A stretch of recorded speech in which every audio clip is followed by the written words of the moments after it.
देखिए, इसमें हमने बताया आपको कि जो पीरियोडिक टेबल है उसकी ज़रूरत क्यों पड़ी, एलिमेंट्स को क्लासीफाई करने की ज़रूरत क्यों पड़ी, ताकि हम इजी वे में एलिमेंट्स की स्टडी कर सकें। तो अब पीरियोडिक टेबल है क्या, पहले आप इसकी डेफिनेशन नोट करेंगे कि पीरियोडिक टेबल क्या है। तो पीरियोडिक टेबल की आप डेफिनेशन लिखें कि पीरियोडिक टेबल की डेफिनेशन क्या होगी, उसे नोट करें। आवाज़ आ रही है बेटा? एक बार चैट बॉक्स में रिस्पॉन्स या कोई एक बोल के बता दे मुझे, आवाज़ आ रही है? Yes sir. Yes sir. Okay बेटा, ओके, नोट करें आप। पीरियोडिक टेबल की डेफिनेशन क्या हो गई? It is a table, it is a table which classifies all the non elements according to their properties.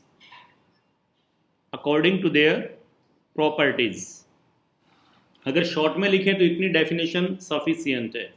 और डेफिनेशन को थोड़ा डेकोरेट करना है तो एक दो बात और इसमें ऐड कर देते हैं, जिसमें हमने बताया it is a table which classifies all the non elements according to their properties in such a manner that elements with similar properties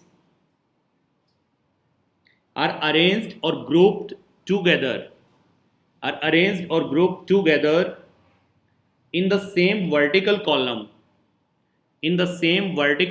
bracket में आप ग्रुप लिख सकते हैं, in the same vertical column, and dissimilar elements are separated from one another,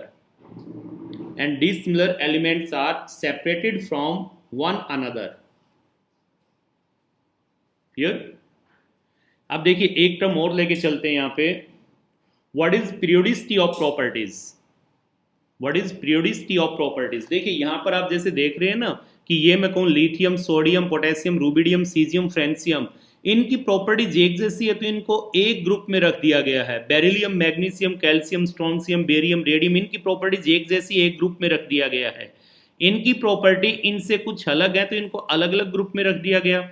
अब ऐसे यहाँ पे मैं कहूँगी सपोज आपके पास ये हेलोजन्स हैं, इनकी प्रॉपर्टीज एक जैसी हैं, चाहे यहाँ पे फ्लोरिन हो, क्लोरिन हो, ब्रोमीन हो, आयोडीन हो, अस्टेटिन हो, इनकी प्रॉपर्टी एक जैसी है तो इनको एक साथ रख दिया। लेकिन इनकी प्रॉपर्टी अल्कली मेटल से रिजेंबल नहीं करती तो अल्कली मेटल को इनको अलग ग्रुप में रख दिया गया।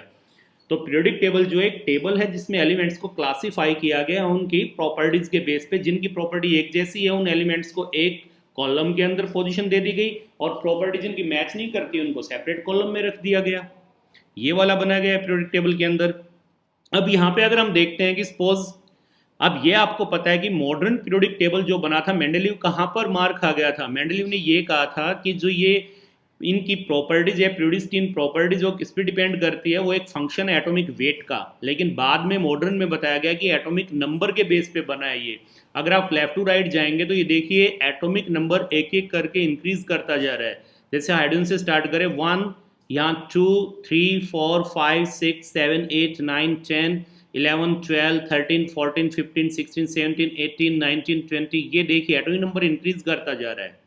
तो यहाँ पर अगर मैं कहूँ कि लिथियम जो है उसकी प्रॉपर्टी और सोडियम की प्रॉपर्टी रिजेंबल करती है, तो लिथियम के बाद आप आए बेरिलियम पे, फिर बोरोन पे, carbon, nitrogen, oxygen, fluorine, neon, उसके बाद फिर सोडियम पे आए हैं। यानी कि एक पीरियड के बाद, इस गैप के बाद लिथियम ने फिर से अपनी प्रॉपर्टी रिपीट की है। और फिर मैं कहूँ कि सोडियम के बाद पोटेशियम आया, लेकिन उसके बाद ये एलिमेंट और आ गए। तो इस एक पर्टिकुलर गैप के बाद, ये जो गैप है ये एलिमेंट आ गए, इस गैप के बाद फिर इसने अपनी प्रॉपर्टी को रिपीट किया है। तो इसी को हम कहते हैं periodicity of properties. The repetition of properties of elements, the repetition of properties of elements after a certain regular intervals, is called periodicity of properties। तो आपको ये कहे कि what is the meaning of periodicity of properties, तो आप क्या कहेंगे? The repetition of properties of elements after a certain regular intervals is called periodicity of properties. कि जैसे लिथियम के बाद सोडियम आया, लिथियम के बाद सोडियम ने वही प्रॉपर्टी रिपीट किए हैं जो लिथियम कर रहा था, सोडियम के बाद पोटेशियम ने रिपीट किए हैं जो ये कर रहा था, क्योंकि इनकी प्रॉपर्टी रिजेंबल करती हैं। लेकिन एक इंटरवल के बाद, जैसे लिथियम है उसके बाद यहाँ पे आप देख रहे हैं गैप आ गया, ये आ गया, और इतने एलिमेंट के बाद रिपीट की है, फिर ये आ गया, इस गैप के बाद इतने एलिमेंट के बाद इसने रिपीट की हैं। तो इसी रिपीटेशन को हम क्या बोलते हैं, जो प्रॉपर्टी है एलिमेंट की वो रिपीट हो रही है एक रेगुलर इंटरवल्स के बाद, इसी को हम बोलते हैं पीरियोडिसिटी ऑफ प्रॉपर्टीज। और अगर मॉडर्न पीरियोडिक टेबल का हम जिक्र करें तो कोई इसमें ये कह दे what is the cause of periodicity, कि जो पीरियोडिसिटी है इसका कॉज क्या है, इसका क्या रीजन है। तो आपको ध्यान हो, कल मैंने बताया था आपको कि एक ग्रुप के अंदर जितने भी एलिमेंट्स हैं इनकी आउटर मोस्ट शेल की इलेक्ट्रॉनिक कॉन्फ़िगरेशन सेम है।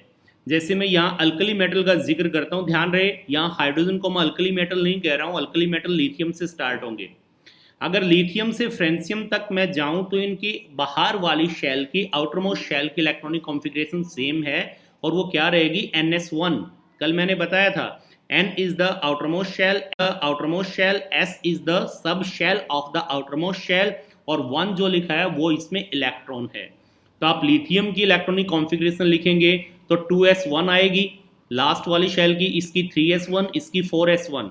सिमिलरली अगर मैं यहाँ चलो जिक्र करता हूँ हैलोजन का, तो इन सब की आउटरमोस्ट शेल की कॉन्फ़िगरेशन सेम है। जैसे यहाँ मैं कहूँ तो इनकी क्या हो जाएगी, NS2NP5, NS2NP5, N is the outermost shell, NS2 यानी आउटरमोस्ट शेल की, ये हम कह के चलें इसमें, अगर यहाँ ये मैं लिखता हूँ तो आप ये कह सकते हैं हैलोजन के लिए, जैसे मैं कहूँ तो इनकी इलेक्ट्रॉनिक कॉन्फ़िगरेशन क्या आ जाएगी, NS2NP5, सभी की ये आएगी। जैसे फ्लोरीन हो गया, क्लोरीन हो गया, ब्रोमीन हो गया, आयोडीन हो गया, अस्टाटीन हो गया, इसके बारे में ज़्यादा नहीं पता है, रेडियो एक्टिव होता है, तो मेन हम इनकी स्टडी करते हैं। तो यहाँ पे आउटर मोस्ट का अगर जिक्र करें तो फ्लोरीन की आउटर मोस्ट क्या होगी, 2s2 2p5, क्लोरीन की क्या होगी, 3s2 3p5, ब्रोमीन की क्या हो जाएगी, 4s2 4p5, और सिमिलरली आयोडीन की क्या हो जाएगी, 5s2 5p5। तो आप देख रहे हैं इनकी आउटर मोस्ट शेल की इलेक्ट्रॉनिक कॉन्फ़िगरेशन एक जैसी है। इसी तरह अगर हम जिक्र करते हैं यहाँ पर कि आप लेके चले हैं beryllium, magnesium, calcium, strontium, barium, radium, इनके आउटर मोस्ट शेल की कॉन्फ़िगरेशन क्या होगी, NS2। जैसे इसका हम जिक्र करें तो यहाँ पर क्या आ गया, 2s2, यहाँ पर क्या आ जाएगा, 3s2, इस केस में क्या आ जाएगा, 4s2, इसमें क्या आ जाएगा, 5s2, इसमें क्या आ जाएगा, 6s2, और इसमें बाहर वाली शेल की क्या आ जाएगी, 7s2। तो यही कॉज है जो यहाँ पीरियोडिसिटी का रीजन है कि प्रॉपर्टीज में पीरियोडिसिटी किया, यही रीजन है। तो अब लिखे cause of periodicity in properties, कि इसका क्या कॉज है। तो इसका कॉज क्या हो जाएगा, लिखें the cause of periodicity in properties is the repetition of similar outer shell electronic configuration after a certain regular intervals. The cause of periodicity in properties is the repetition of similar outermost shell electronic configuration after a certain regular intervals. जैसे आप देख रहे हैं lithium में इसके outermost shell में क्या है, 2s1, तो फिर बेरिलियम में भी ये नहीं आया, इसमें भी नहीं, इसमें भी नहीं, इसमें नहीं, और फिर जाके नियोन के बाद यहाँ सोडियम में फिर वही आया 3s1, यानी आउटरमोस्ट शेल में वही कॉन्फ़िगरेशन आई जो लिथियम में थी। तो इस इंटरवल के बाद आई है। और मैं सिंपल वे में कहूँ, अगर कोई आपसे ये कह दे कि इस ग्रुप के अंदर जो एलिमेंट्स है lithium, sodium, potassium, rubidium, caesium, francium, इनकी प्रॉपर्टी क्यों रिजेंबल करती है, क्यों सिमिलर है, तो उसका रीजन आएगा because they are having same outermost shell electronic configuration. इसी तरह यहाँ पे मैं कहूँ कि बोरोन वाले हैं, boron, aluminium, gallium, indium, thallium, इसमें हम कहें कि इनकी प्रॉपर्टी एक जैसी क्यों है, तो इनकी आउटर मोस्ट शेल की इलेक्ट्रॉनिक कॉन्फ़िगरेशन एक जैसी है, NS2NP1, because they are having same electronic configuration of outermost shell. तो आउटर मोस्ट शेल की इलेक्ट्रॉनिक कॉन्फ़िगरेशन सेम होने की वजह से क्या होती है, ग्रुप में जो एलिमेंट रखे गए उनकी प्रॉपर्टीज सिमिलर होती हैं। और कॉज ऑफ पीरियोडिसिटी क्या आ गया, यही कॉज आ गया कि एक रेगुलर इंटरवल के बाद ये एलिमेंट अपनी आउटर मोस्ट शेल के इलेक्ट्रॉनिक कॉन्फ़िगरेशन को रिपीट करते हैं। This is the cause of periodicity in properties, ये इसका कॉज आ जाएगा। ये देखिए अब लॉन्ग फॉर्म पीरियोडिक टेबल में अगर हम आए तो यहाँ पर ये आप सबको पता ही है बेटा, जो वर्टिकल लाइन है इनको क्या कहा गया है, ग्रुप्स, और जो ये हॉरिजॉन्टल है आपके इनको क्या कहा गया है, पीरियड्स।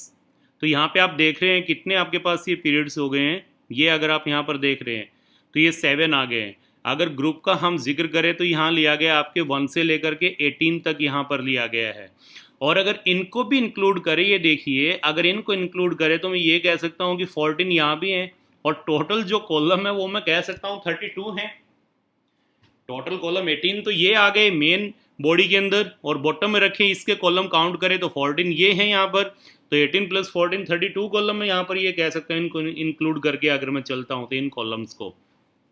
अब पूरे पीरियोडिक टेबल को 4 ब्लॉक में डिवाइड किया गया है, जैसे मैंने आपको पहले भी बताया था।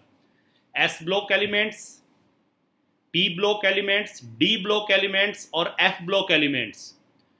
अब ये कहें जी ब्लॉक एलिमेंट्स नहीं है, देखते हैं भाई कौन पढ़ेगा, आने वाली कौन सी जनरेशन उनको पढ़ेगी। समझ रहे हैं ना मेरा पॉइंट।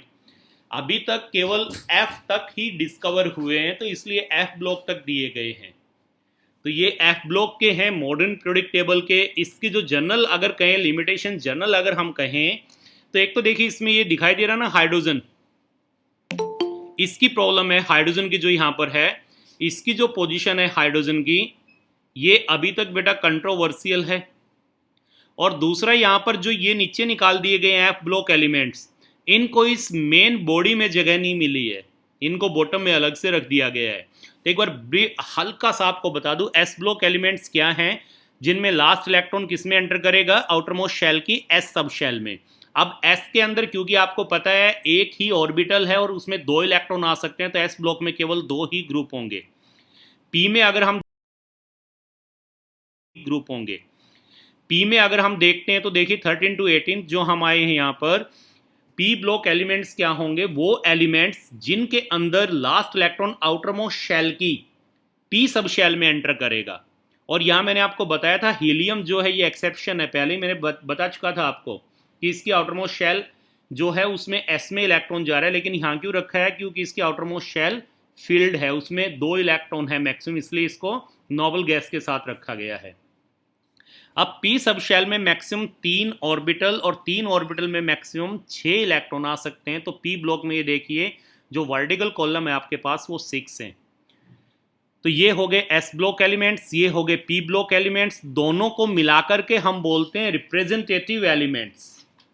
रिप्रेजेंटेटिव एलिमेंट्स बोल देते हैं, elements of S block and P block, इनको हम इकट्ठा करके बोलते हैं रिप्रेजेंटेटिव एलिमेंट्स। फिर यहाँ पे देखिए जो आपके पास ग्रुप नंबर 3 है, 3 to 12, यहां पर लास्ट इलेक्ट्रॉन किस में जाएगा, कौन सी शेल, n-1 बताया था मैंने आपको, n-1 यानी कि पेनल्टीमेट शेल की डी सब शेल में जाएगा। तो डी में जा रहा है इसलिए इनको डिवाइड किया गया, ये डी ब्लॉक एलिमेंट्स हैं। यहां पर लास्ट इलेक्ट्रॉन लास्ट बट 1 यानी सेकंड लास्ट जो शेल है, आउटरमोस्ट n है तो सेकंड लास्ट होगी n-1, n-1 सब शेल की डी सब शेल में जाएगा, n-1 शेल की डी सब शेल में जाएगा, इसलिए डी ब्लॉक एलिमेंट्स हैं। इनको एक और बोलते हैं ट्रांजिशन एलिमेंट, जैसा आप यहां देख रहे हैं ट्रांजिशन एलिमेंट लिखा हुआ है। इनको ट्रांजिशन एलिमेंट क्यों कहते हैं, क्योंकि इनकी जो प्रॉपर्टी होती है वो एस ब्लॉक और पी ब्लॉक के बीच में है, इनकी इंटरमीडिएट है, इन दोनों के बीच में है ये, इसलिए इनको नाम दे दिया गया ट्रांजिशन एलिमेंट्स। अब नीचे आप देख रहे हैं यहां पर एफ ब्लॉक को एक और नाम दिया गया inner transition element. F block elements को, एफ ब्लॉक एलिमेंट्स कौन से होंगे, जिसमें last electron n-2 where n is the outermost shell, n-2 और you can say antepenultimate shell, उसकी एफ सब शेल में लास्ट इलेक्ट्रॉन जाएगा, तो वो एफ ब्लॉक एलिमेंट्स कहलाएंगे। अब ये इनर ट्रांजिशन क्यों कहलाते हैं, अब ध्यान से देखिए यहां पर आपको दिखाई दे रहा है, ये देखिए यहां 57 वाला लेंथेनम होता है यहां पर, और 57 के बाद यहां 72 आ गया, बीच से यहां 14 एलिमेंट्स गायब हैं, क्योंकि उनमें लास्ट इलेक्ट्रॉन एफ में चला गया था, इसलिए वो एफ ब्लॉक एलिमेंट हो गए और उनको यहां रख दिया गया। इसी तरह यहां देखिए एक्टिनम में देखिए यहां पर भी आप देख रहे हैं कि 14 एलिमेंट्स गायब है, उनको यहां रख दिया गया। तो मैं ये कह सकता हूं कि जो एफ ब्लॉक एलिमेंट्स हैं, इन्होंने ट्रांजिशन मेटल के अंदर ही सीरीज बना ली, ट्रांजिशन मेटल के अंदर ही सीरीज बना ली, क्योंकि यहां बीच में आ रहे हैं, इसलिए इनको इनर ट्रांजिशन एलिमेंट्स कह दिया गया। तो इसलिए इनको कहा गया इनर ट्रांजिशन एलिमेंट्स। तो S block, P block, D block और एफ ब्लॉक। अब सबसे पहले हम इसमें जो आज पढ़ेंगे वो हम पढ़ रहे हैं कि एस ब्लॉक एलिमेंट्स की कुछ प्रॉपर्टीज पढ़ेंगे, कैरेक्टरिस्टिक्स पढ़ेंगे, फिर पी की पढ़ेंगे, डी की पढ़ेंगे और एफ की पढ़ेंगे। उसके बावजूद आपको बताएंगे कि फर्स्ट पीरियड में केवल 2 एलिमेंट क्यों आते हैं, सेकंड में 8 क्यों आते हैं, थर्ड में 8 क्यों आते हैं, और फोर्थ में ये क्यों आ रहे हैं आपके, और इसमें इतने क्यों आ रहे हैं, इनमें 18-18, इसमें 32, ये क्यों आ रहे हैं, क्या रीज़न है, फिर इसकी स्टडी करेंगे। तो फर्स्ट हम लेके चलते हैं characteristics of S block, P block, D block and F block elements.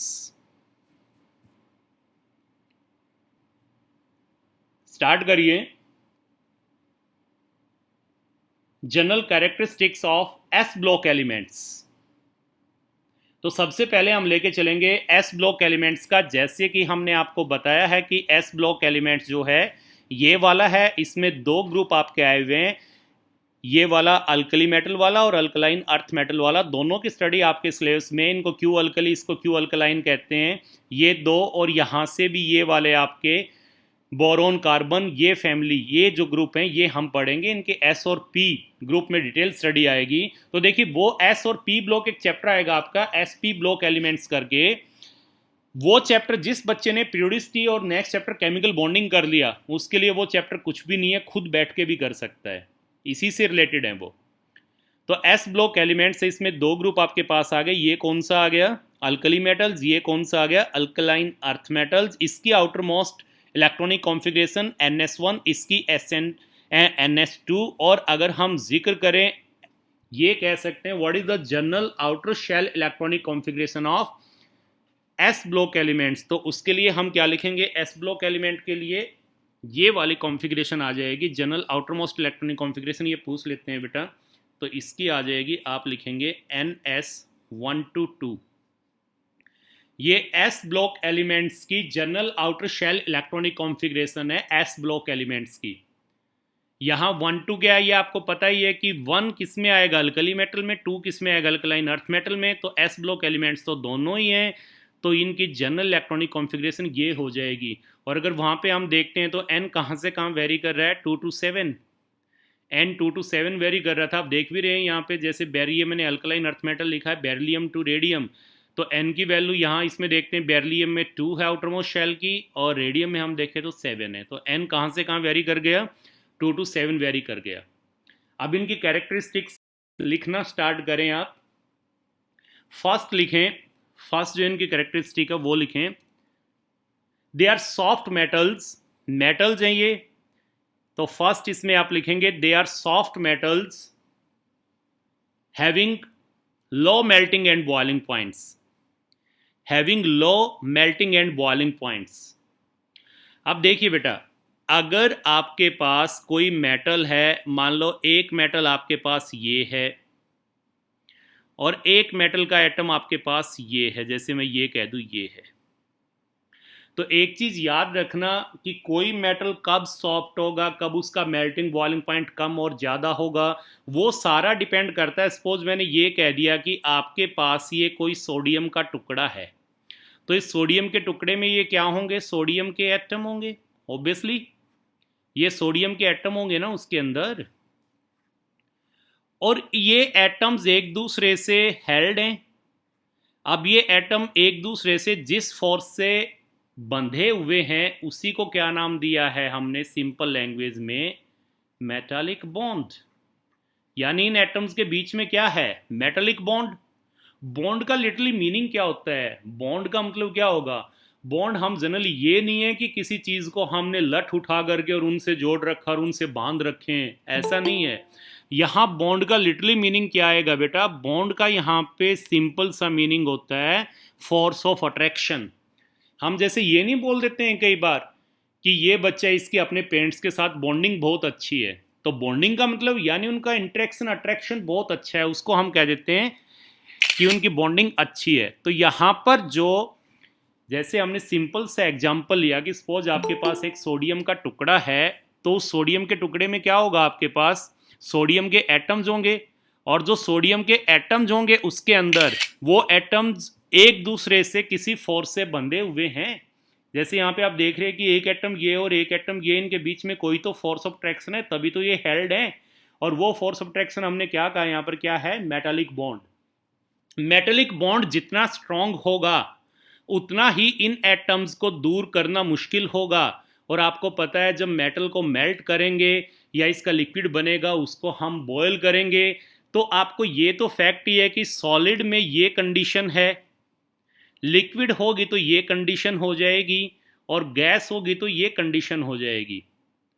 एक चीज ध्यान रहे, जब किसी सब्सटेंस को हम मेल्ट करते हैं या बॉयल करते हैं तो उनके एटम्स के बीच में या मॉलिक्यूल्स के बीच में, यानी जो इनके बीच में फोर्स होती है वो ब्रेक होती है, जिसको आप जनरली बोलते हैं इंटर मॉलिक्यूलर फोर्स, या मैं इंटर एटॉमिक कह सकता हूं, एटम है तो इंटर का मतलब होता है दो के बीच में, इंट्रा होता है अंदर। तो यहां पर आपको पता है कि जैसे फॉर एग्जाम्पल मैं ये कहूं कि आपके पास आइस है, ये मैं लेके चल रहा हूं कि आपके पास ये आइस है, आइस में क्या होगा, यहाँ H2O, यहाँ भी H2O, H2O के मॉलिक्यूल, यही होगा ना, ये H2O के मॉलिक्यूल होंगे, और ये इनफैक्ट ऐसे बंधे होते हैं H2O के मॉलिक्यूल, ये आगे बताएंगे केमिकल बॉन्डिंग में। जब आप आइस को मेल्ट करते हैं तो ध्यान रहे बेटा कि ये जो मॉलिक्यूल्स हैं ये दूर दूर हो रहे हैं, यहाँ जो ये H2O है, ये H2O यानी जो ऑक्सीजन और हाइड्रोजन के बीच बॉन्ड है ये नहीं टूट रहा, बल्कि इन मॉलिक्यूल के बीच में जो फोर्स है वो ब्रेक हो रही है, और उसकी वजह से दूर दूर रहे हैं, अंदर वाली फोर्स नहीं टूट रही है।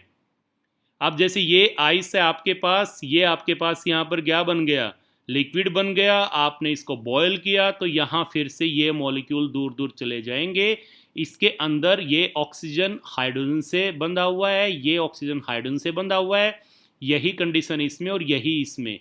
तो यहाँ हाइड्रोजन और ऑक्सीजन के बीच के बॉन्ड नहीं टूटे हैं, बल्कि इनके बीच में जो इंटरमॉलिक्यूलर फोर्स ऑफ अट्रैक्शन है वो ब्रेक हुई है। ऑक्सीजन और हाइड्रोजन के बीच के बॉन्ड नहीं टूटे, अगर ये टूट जाते तो सारी प्रॉब्लम ही सॉल्व हो जाती, पेट्रोल डीजल इतना महंगा नहीं जाता, हाइड्रोजन हमें बहुत सस्ते दामों में मिल जाती, हर कोई घर में इनको तोड़ता रहता। हाँ, ब्लास्ट भी होते, हाइड्रोजन हर कंट्रोल नहीं कर पाएंगे, आपको पता है हाइड्रोजन इनफ्लेमेबल है, बॉम्ब बना देगी, ठीक है। तो इसलिए इसका क्योंकि ब्लास्ट होने के चांसेस होते हैं, अगर ये ऐसे टूट ही जाए, यही अलग हो जाए इस तरह टूट के और हाइड्रोजन मिल जाए तो बेटा एनर्जी की सारी प्रॉब्लम ही सॉल्व हो जाए। तो ये ध्यान रखें कि जब भी कोई सब्सटेंस सॉलिड से लिक्विड या लिक्विड से गैस में जाएगा तो उनके बीच में मॉलिक्यूल्स या एटम्स के बीच में जो फोर्स है वो ब्रेक होती है। हाँ, कई बार ऐसा हो जाता है कि हम किसी सब्सटेंस को मेल्ट करते हैं, ऐसे हैं सब्सटेंस, तो हम जैसा कई बार आपने एक लाइन पढ़ी होगी बुक के अंदर, अगर आप थोड़ी स्टैंडर्ड की बुक पढ़ते होंगे उनमें, तो कई बार मेंशन कर देते हैं कि ये सब्सटेंस मेल्ट होने से पहले डिकम्पोज हो जाता है। तो उसका रीजन ये होता है बेटा कि उस केस में क्या होगा, उस सब्सटेंस के जो मॉलिक्यूल्स होंगे उनके बीच में जो फोर्स होगी, उनके बीच में जो फोर्स होगी, इस फोर्स से वीक फोर्स जो इसके मॉलिक्यूल के अंदर एटम्स में फोर्स है वो वीक होती है। तो जैसे ही हम उसको बॉयल करते हैं या मेल्ट करते हैं तो ये फोर्स टूटने से पहले उसके अंदर के बॉन्ड टूट जाते हैं, तो वहाँ स्पेशल लिखा जाता है कि ये सब्सटेंस मेल्ट होने से पहले डिकम्पोज हो जाता है। तो आप देखिए वापस इसी बात पे आते हैं कि जो मेटालिक बॉन्ड है, यानी जिसने ये वो फोर्स ऑफ अट्रैक्शन है जिससे किसी मेटल में एटम एक दूसरे से बंधे हुए हैं, ये जितनी स्ट्रांग होगी, मेटालिक बॉन्ड जितना स्ट्रांग होगा, मेटल उतना हार्ड होगा और उसका मेल्टिंग बॉइलिंग पॉइंट ज़्यादा होगा। अब सिंपल सा इसमें बताए, अगर आपके पास मेटल के एटम का साइज बड़ा है, एटम का साइज बड़ा हो और उसकी वैलेंस शेल में इलेक्ट्रॉन कम हो तो मेटालिक बॉन्ड वीक होगा। और अब आपको एक चीज़ और बता दें, अल्कली मेटल जो आपके हैं, lithium, sodium, potassium, rubidium, caesium, francium, periodic table में आगे हम पढ़ेंगे, हम इस साइड जाएंगे कॉरस्पॉन्डिंग पीरियड में, तो इनका साइज सबसे बड़ा होगा। इस सीरीज में लिथियम का साइज सबसे बड़ा है, इसमें सोडियम का सबसे बड़ा है, इस पीरियड में पोटेशियम का सबसे बड़ा है। तो इन मेटल्स के एटम का साइज अपने कॉरस्पॉन्डिंग पीरियड में सबसे बड़ा होता है और इनके वैलेंस शेल में केवल एक ही इलेक्ट्रॉन होगा। और अभी मैंने बताया अगर मेटल के एटम का साइज बड़ा हो और उसकी वैलेंस शेल में इलेक्ट्रॉन कम हो तो मेटालिक बॉन्ड वीक बनेगा, और मेटालिक बॉन्ड वीक होगा तो मेटल सॉफ्ट होगा और उसका मेल्टिंग और बॉइलिंग पॉइंट लो होगा। तो इसलिए फर्स्ट जो इनकी प्रॉपर्टी मैंने लिखी है वो क्या बताइए आपको, they are soft metals having low melting and boiling points. Second लेके चलते हैं। अब ये देखिए मेटल है, जनरली आप मेटल की डेफिनेशन पढ़ते हैं तो मेटल्स हम किसे कहते हैं, मेटल भाई हम उसे कहेंगे जो कि अपना outermost electron easily lose कर दे। जनरली हम यही पढ़ते हैं ना कि मेटल क्या होते हैं, मेटल वो होते हैं जो कि इलेक्ट्रॉन लूज करके कैटायन बना लें। मेटल की यही प्रॉपर्टी होती है कि मेटल जो होंगे वो इलेक्ट्रॉन लूज करके कैटायन बनाएंगे। और नॉन मेटल की क्या होती है, नॉन मेटल इलेक्ट्रॉन गेन करके एनायन बनाएंगे। ये आपने पढ़ा हुआ है। तो जो ये मेटल्स हैं alkali alkaline earth metal S block के एलिमेंट्स, इनकी टेंडेंसी क्या होगी कि ये अपने बाहर वाला इलेक्ट्रॉन आसानी से लूज कर देंगे। क्यों कर देंगे, अब देखो मैंने आपको बताया, ये चीज़ समझिए कि आपके पास सपोज एक एटम ये है जिसका साइज ये है और ये उसकी आउटर मोस्ट शेल में इलेक्ट्रॉन है। एक एटम आपके पास ये है जिसका कि साइज ये है और उसकी आउटर मोस्ट शेल में ये इलेक्ट्रॉन है।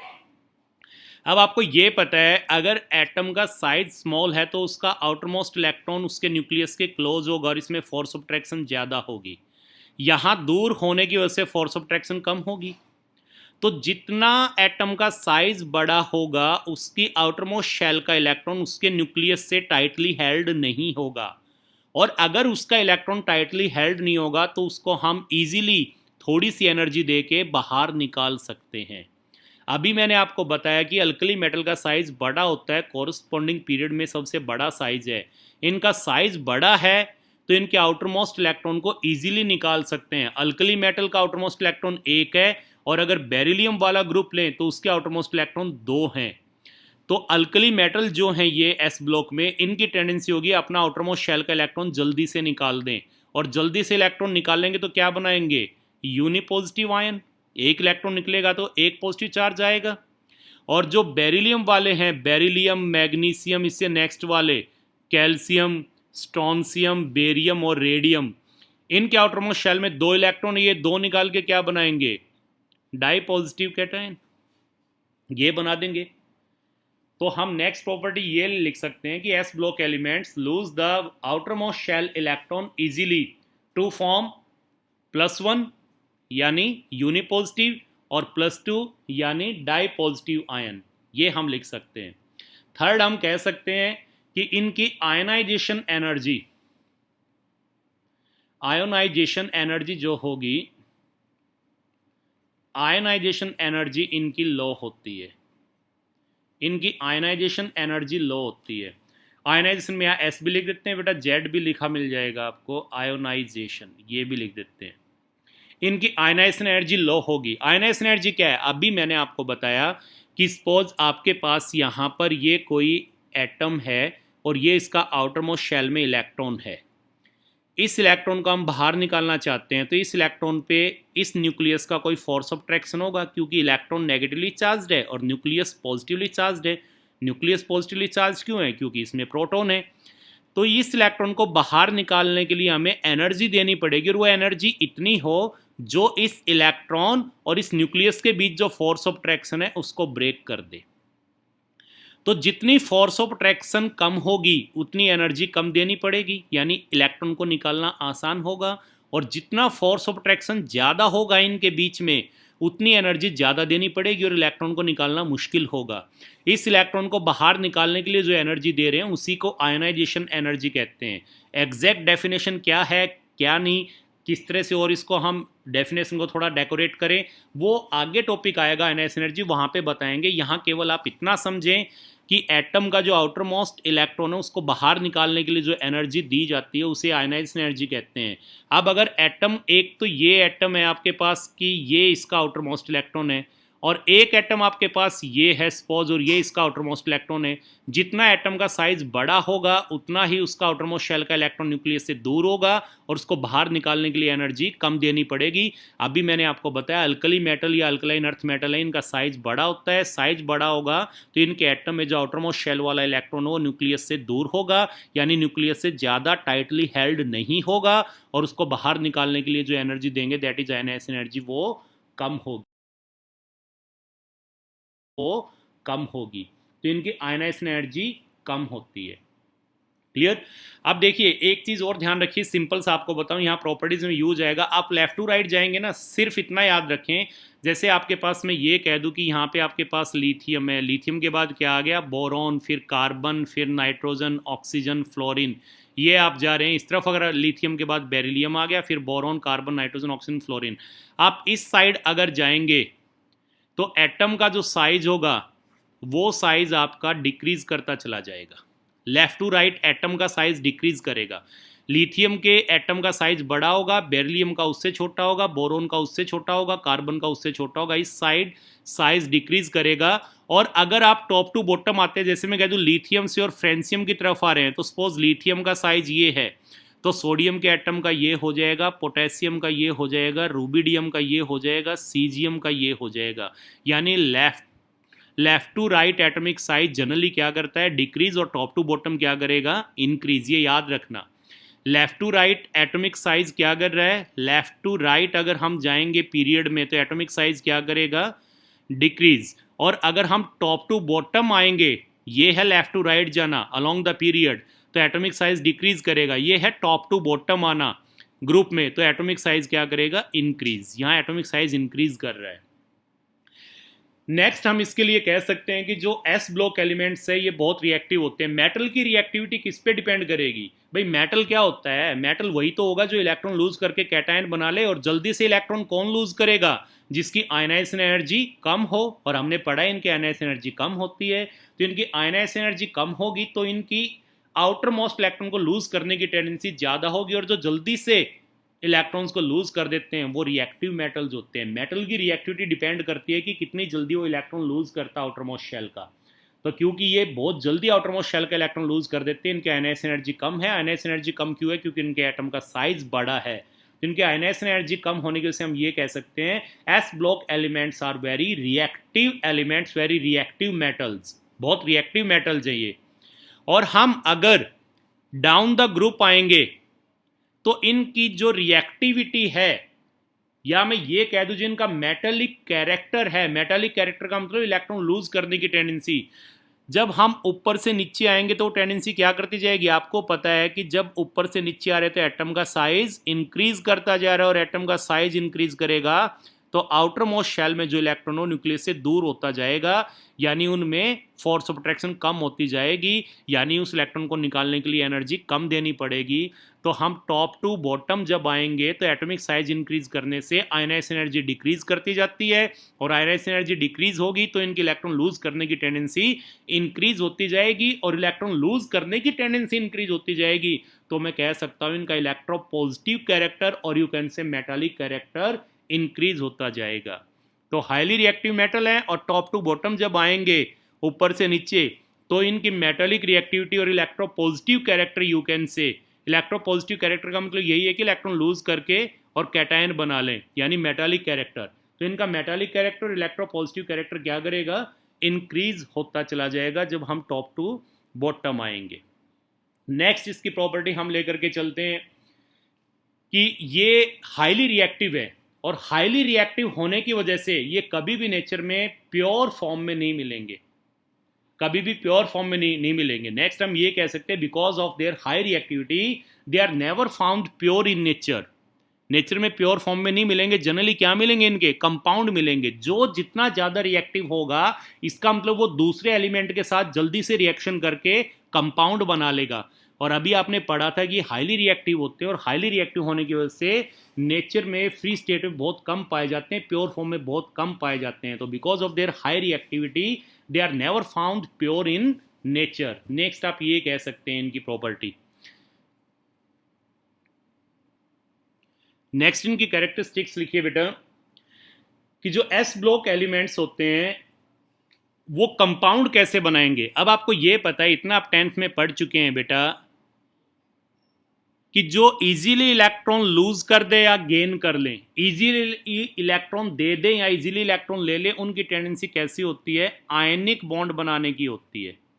यानी वो आयनिक कंपाउंड बनाएंगे। बॉन्ड के बारे में नेक्स्ट चैप्टर में पढ़ेंगे, इतना आप 10th में पढ़ चुके होंगे कि जो इजीली इलेक्ट्रॉन दे दे। देखिए आयनिक बॉन्ड किन के बीच बनता है, जैसे मैं ये कह दूं कि आपके पास ए और बी है, इनके बीच आयनिक बॉन्ड कब बनेगा, एक की टेंडेंसी ऐसी हो जो जल्दी से इलेक्ट्रॉन दे दे और एक की ऐसी हो जो जल्दी से इलेक्ट्रॉन ले ले।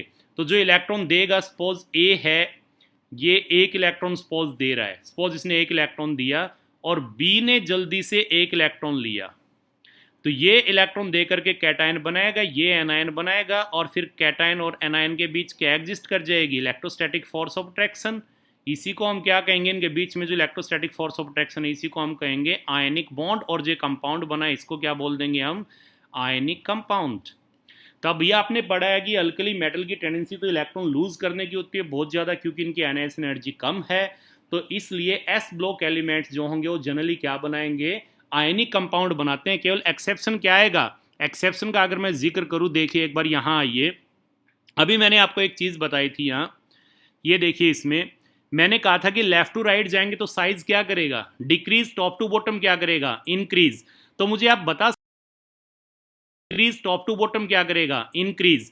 तो मुझे आप बता सकते हैं यहाँ कि जो आपके पास ये एस ब्लॉक एलिमेंट्स हैं, इनमें सबसे छोटा साइज किसका होगा, एस ब्लॉक एलिमेंट्स में सबसे छोटा साइज किस, जो बेरिलियम है उसका साइज देखिए सबसे स्मॉल होगा, और उसके बाद मैग्नीशियम का। तो बेरिलियम और मैग्नीशियम के जो साइज हैं वो इन एस ब्लॉक एलिमेंट्स में सबसे स्मॉल हैं। और अभी हमने आपको बताया था कि अगर एटम का साइज स्मॉल होगा तो उनकी इलेक्ट्रॉन लूज करने की टेंडेंसी कम होगी, क्योंकि एटम का अगर साइज स्मॉल है तो उसका आउटरमोस्ट शेल का इलेक्ट्रॉन न्यूक्लियस से टाइटली हेल्ड होगा और उसको निकालने के लिए ज्यादा एनर्जी देनी पड़ेगी, और वो एनर्जी अगर केमिकल रिएक्शन में अवेलेबल नहीं हुई तो वो इलेक्ट्रॉन लूज नहीं करेंगे। तो मैं ये कह सकता हूं कि एस ब्लॉक एलिमेंट में अगर हम जिक्र करें कि सबसे जल्दी इलेक्ट्रॉन कौन देगा, जिसका साइज सबसे बड़ा है, किसका साइज सबसे बड़ा है, अगर ये मैं लेके चलूँ तो फ्रेंसियम का, लेकिन फ्रेंसियम रेडियो एक्टिव है, इसके बारे में ज़्यादा नहीं पता, तो सीजियम भी कह सकते हैं हम। अब अगर कंपटीशन में क्वेश्चन आ जाए कि किसका साइज बड़ा है, अगर ऑप्शन में फ्रेंसियम है तो इस पर टिक कर देना, लेकिन ज़्यादातर फ्रेंसियम को नहीं लिखते, सीजियम को लिखते हैं, तो सीजियम को टिक कर देना। तो यहाँ पे इलेक्ट्रॉन लूज करने की टेंडेंसी सबसे ज़्यादा किसकी होगी, एस ब्लॉक एलिमेंट्स में, जिसका साइज बड़ा होगा। किसका साइज बड़ा है, फ्रेंसियम ले रहा हूँ मैं इसका, और सबसे छोटा साइज बेरिलियम का है, तो इसकी टेंडेंसी इलेक्ट्रॉन लूज करने की कम होगी। आयनाइजेशन एनर्जी इसकी सबसे कम एस ब्लॉक में, इसकी सबसे ज़्यादा, और आयनाइजेशन एनर्जी ज़्यादा तो इलेक्ट्रॉन लूज करने की टेंडेंसी कम, और इलेक्ट्रॉन लूज करने की टेंडेंसी कम तो आयनिक कंपाउंड बनाने की टेंडेंसी कम होगी। तो जनरली यहाँ पर अगर मैं जिक्र करूँ तो बेरिलियम एक एक्सेप्शन है जो कोवेलेंट बॉन्ड बना लेता है, इलेक्ट्रॉन को शेयर करता है।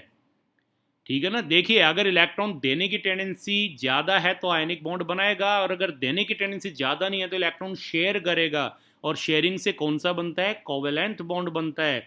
तो अगर बेरिलियम को मैं हटा दूँ तो ये कोवेलेंट बॉन्ड बना लेता, अदरवाइज बाकी जितने भी हैं वो प्रीडोमिनेंटली क्या बनाएंगे, सारे के सारे प्रीडोमिनेंटली आयनिक कंपाउंड बनाएंगे। सही है। नेक्स्ट, अब देखिए एक चीज़ और आपको हल्का सा बताऊं, 10th में भी आपने किया होगा बेटा, एक आपने टर्म पढ़ी होगी ऑक्सीडेशन एंड रिडक्शन। ये आपने पढ़ा होगा ऑक्सीडेशन एंड रिडक्शन। ऑक्सीडेशन यहाँ पर क्या, इलेक्ट्रॉनिक कंसेप्ट में अगर हम लें, ऐसी स्पीसीज जो इलेक्ट्रॉन लूज कर दे, इलेक्ट्रॉन का लॉस होना, इलेक्ट्रॉन का लूज होना कहलाता है ऑक्सीडेशन, और अगर कोई इलेक्ट्रॉन को गेन कर ले तो हम कहेंगे रिडक्शन। ये जो दो एग्जाम्पल लिखे हैं इसमें m का क्या हो गया, ऑक्सीडेशन, और x का क्या हो गया, रिडक्शन। ऑक्सीडेशन का इलेक्ट्रॉनिक कंसेप्ट में मीनिंग क्या होता है, ऑक्सीडेशन क्या होता है, लूज ऑफ इलेक्ट्रॉन, यानी इलेक्ट्रॉन का निकलना। तो यहाँ m में से इलेक्ट्रॉन निकल रहा है तो m का ऑक्सीडेशन हो गया। और रिडक्शन क्या होता है, रिडक्शन होता है gain of electron, gain of electron, और यू कैन से इलेक्ट्रॉन्स। तो यहां x इलेक्ट्रॉन गेन कर रहा है तो इसका क्या हो गया, रिडक्शन।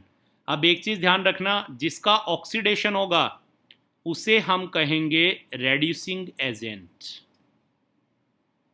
उसे कहेंगे रेड्यूसिंग एजेंट जिसका ऑक्सीडेशन होगा, और जिसका रिडक्शन होगा उसे हम कहेंगे oxidising agent, oxidising agent, oxidising agent, या इसको हम रिडक्टेंट भी बोल देते हैं, रिडक्टेंट, और इनको हम कह देते हैं ऑक्सीडेंट।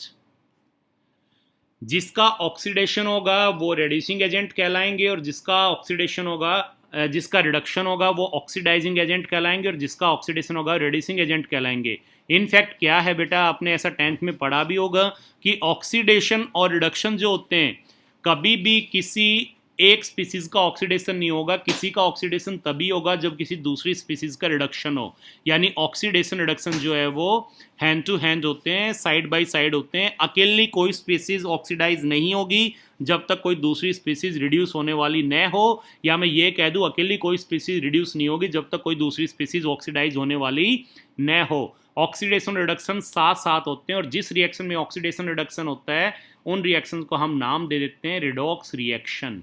रिडॉक्स रिएक्शन, रिडक्शन से हमने आरडी उठा लिया और ऑक्सीडेशन से ऑक्स उठा लिया, तो इनको रिडॉक्स रिएक्शन कहते हैं। तो रिडॉक्स रिएक्शन में आपके पास एक स्पीसीज ऐसी होगी जिसका ऑक्सीडेशन होगा, और एक ऐसी होगी जिसका रिडक्शन होगा। जैसे यहाँ पर एक मैं इक्वेशन लिखता हूँ, सपोज ये मैंने लिखा यहाँ पर zinc solid plus Cu2 positive aqueous, और इन्होंने बनाया रिएक्शन के बाद zinc 2 positive aqueous plus Cu solid. यहाँ पे Cu आयंस है, सल्फेट आयन ले सकते हो, कॉपर सल्फेट, यहाँ जिंक सल्फेट हो जाएगा। स्पेक्टेटर आयन को मैंने हटा दिया। स्पेक्टेटर आयन क्या है, जैसे यहाँ भी सल्फेट था यहाँ भी सल्फेट था, दोनों तरफ था, तो उस आयन को हटा दिया। अब इस स्पीसीज में ध्यान से देखिए क्या हुआ है। अगर इसमें हम देखते हैं तो यहाँ क्या हुआ है कि जो आपके पास जिंक है, ये जिंक जो था ये कन्वर्ट हुआ है जिंक 2 पॉजिटिव एक्वस में आफ्टर लूजिंग 2 इलेक्ट्रॉन, और जो आपके पास Cu2 पॉजिटिव था एक्वस, ये इन 2 इलेक्ट्रॉन को लेकर के ये कन्वर्ट हो गया Cu सॉलिड में। और अगर ओवरऑल आप रिएक्शन लिखते हैं तो क्या आ जाएगी, Cu सॉलिड में। और अगर ओवरऑल आप रिएक्शन लिखते हैं तो क्या आ जाएगी, रिएक्टेंट की तरफ zinc solid plus Cu2 positive aqueous, और रिएक्टेंट और प्रोडक्ट की तरफ सेम हो तो कैंसिल हो जाते हैं, 2 से 2 इलेक्ट्रॉन कट गए। तो यहाँ आफ्टर रिएक्शन क्या आ गया, zinc 2 positive aqueous plus Cu solid. अब यहाँ जिंक ने इलेक्ट्रॉन लूज किए हैं तो जिंक का क्या हुआ है, ऑक्सीडेशन, और कॉपर का क्या हुआ है, रिडक्शन।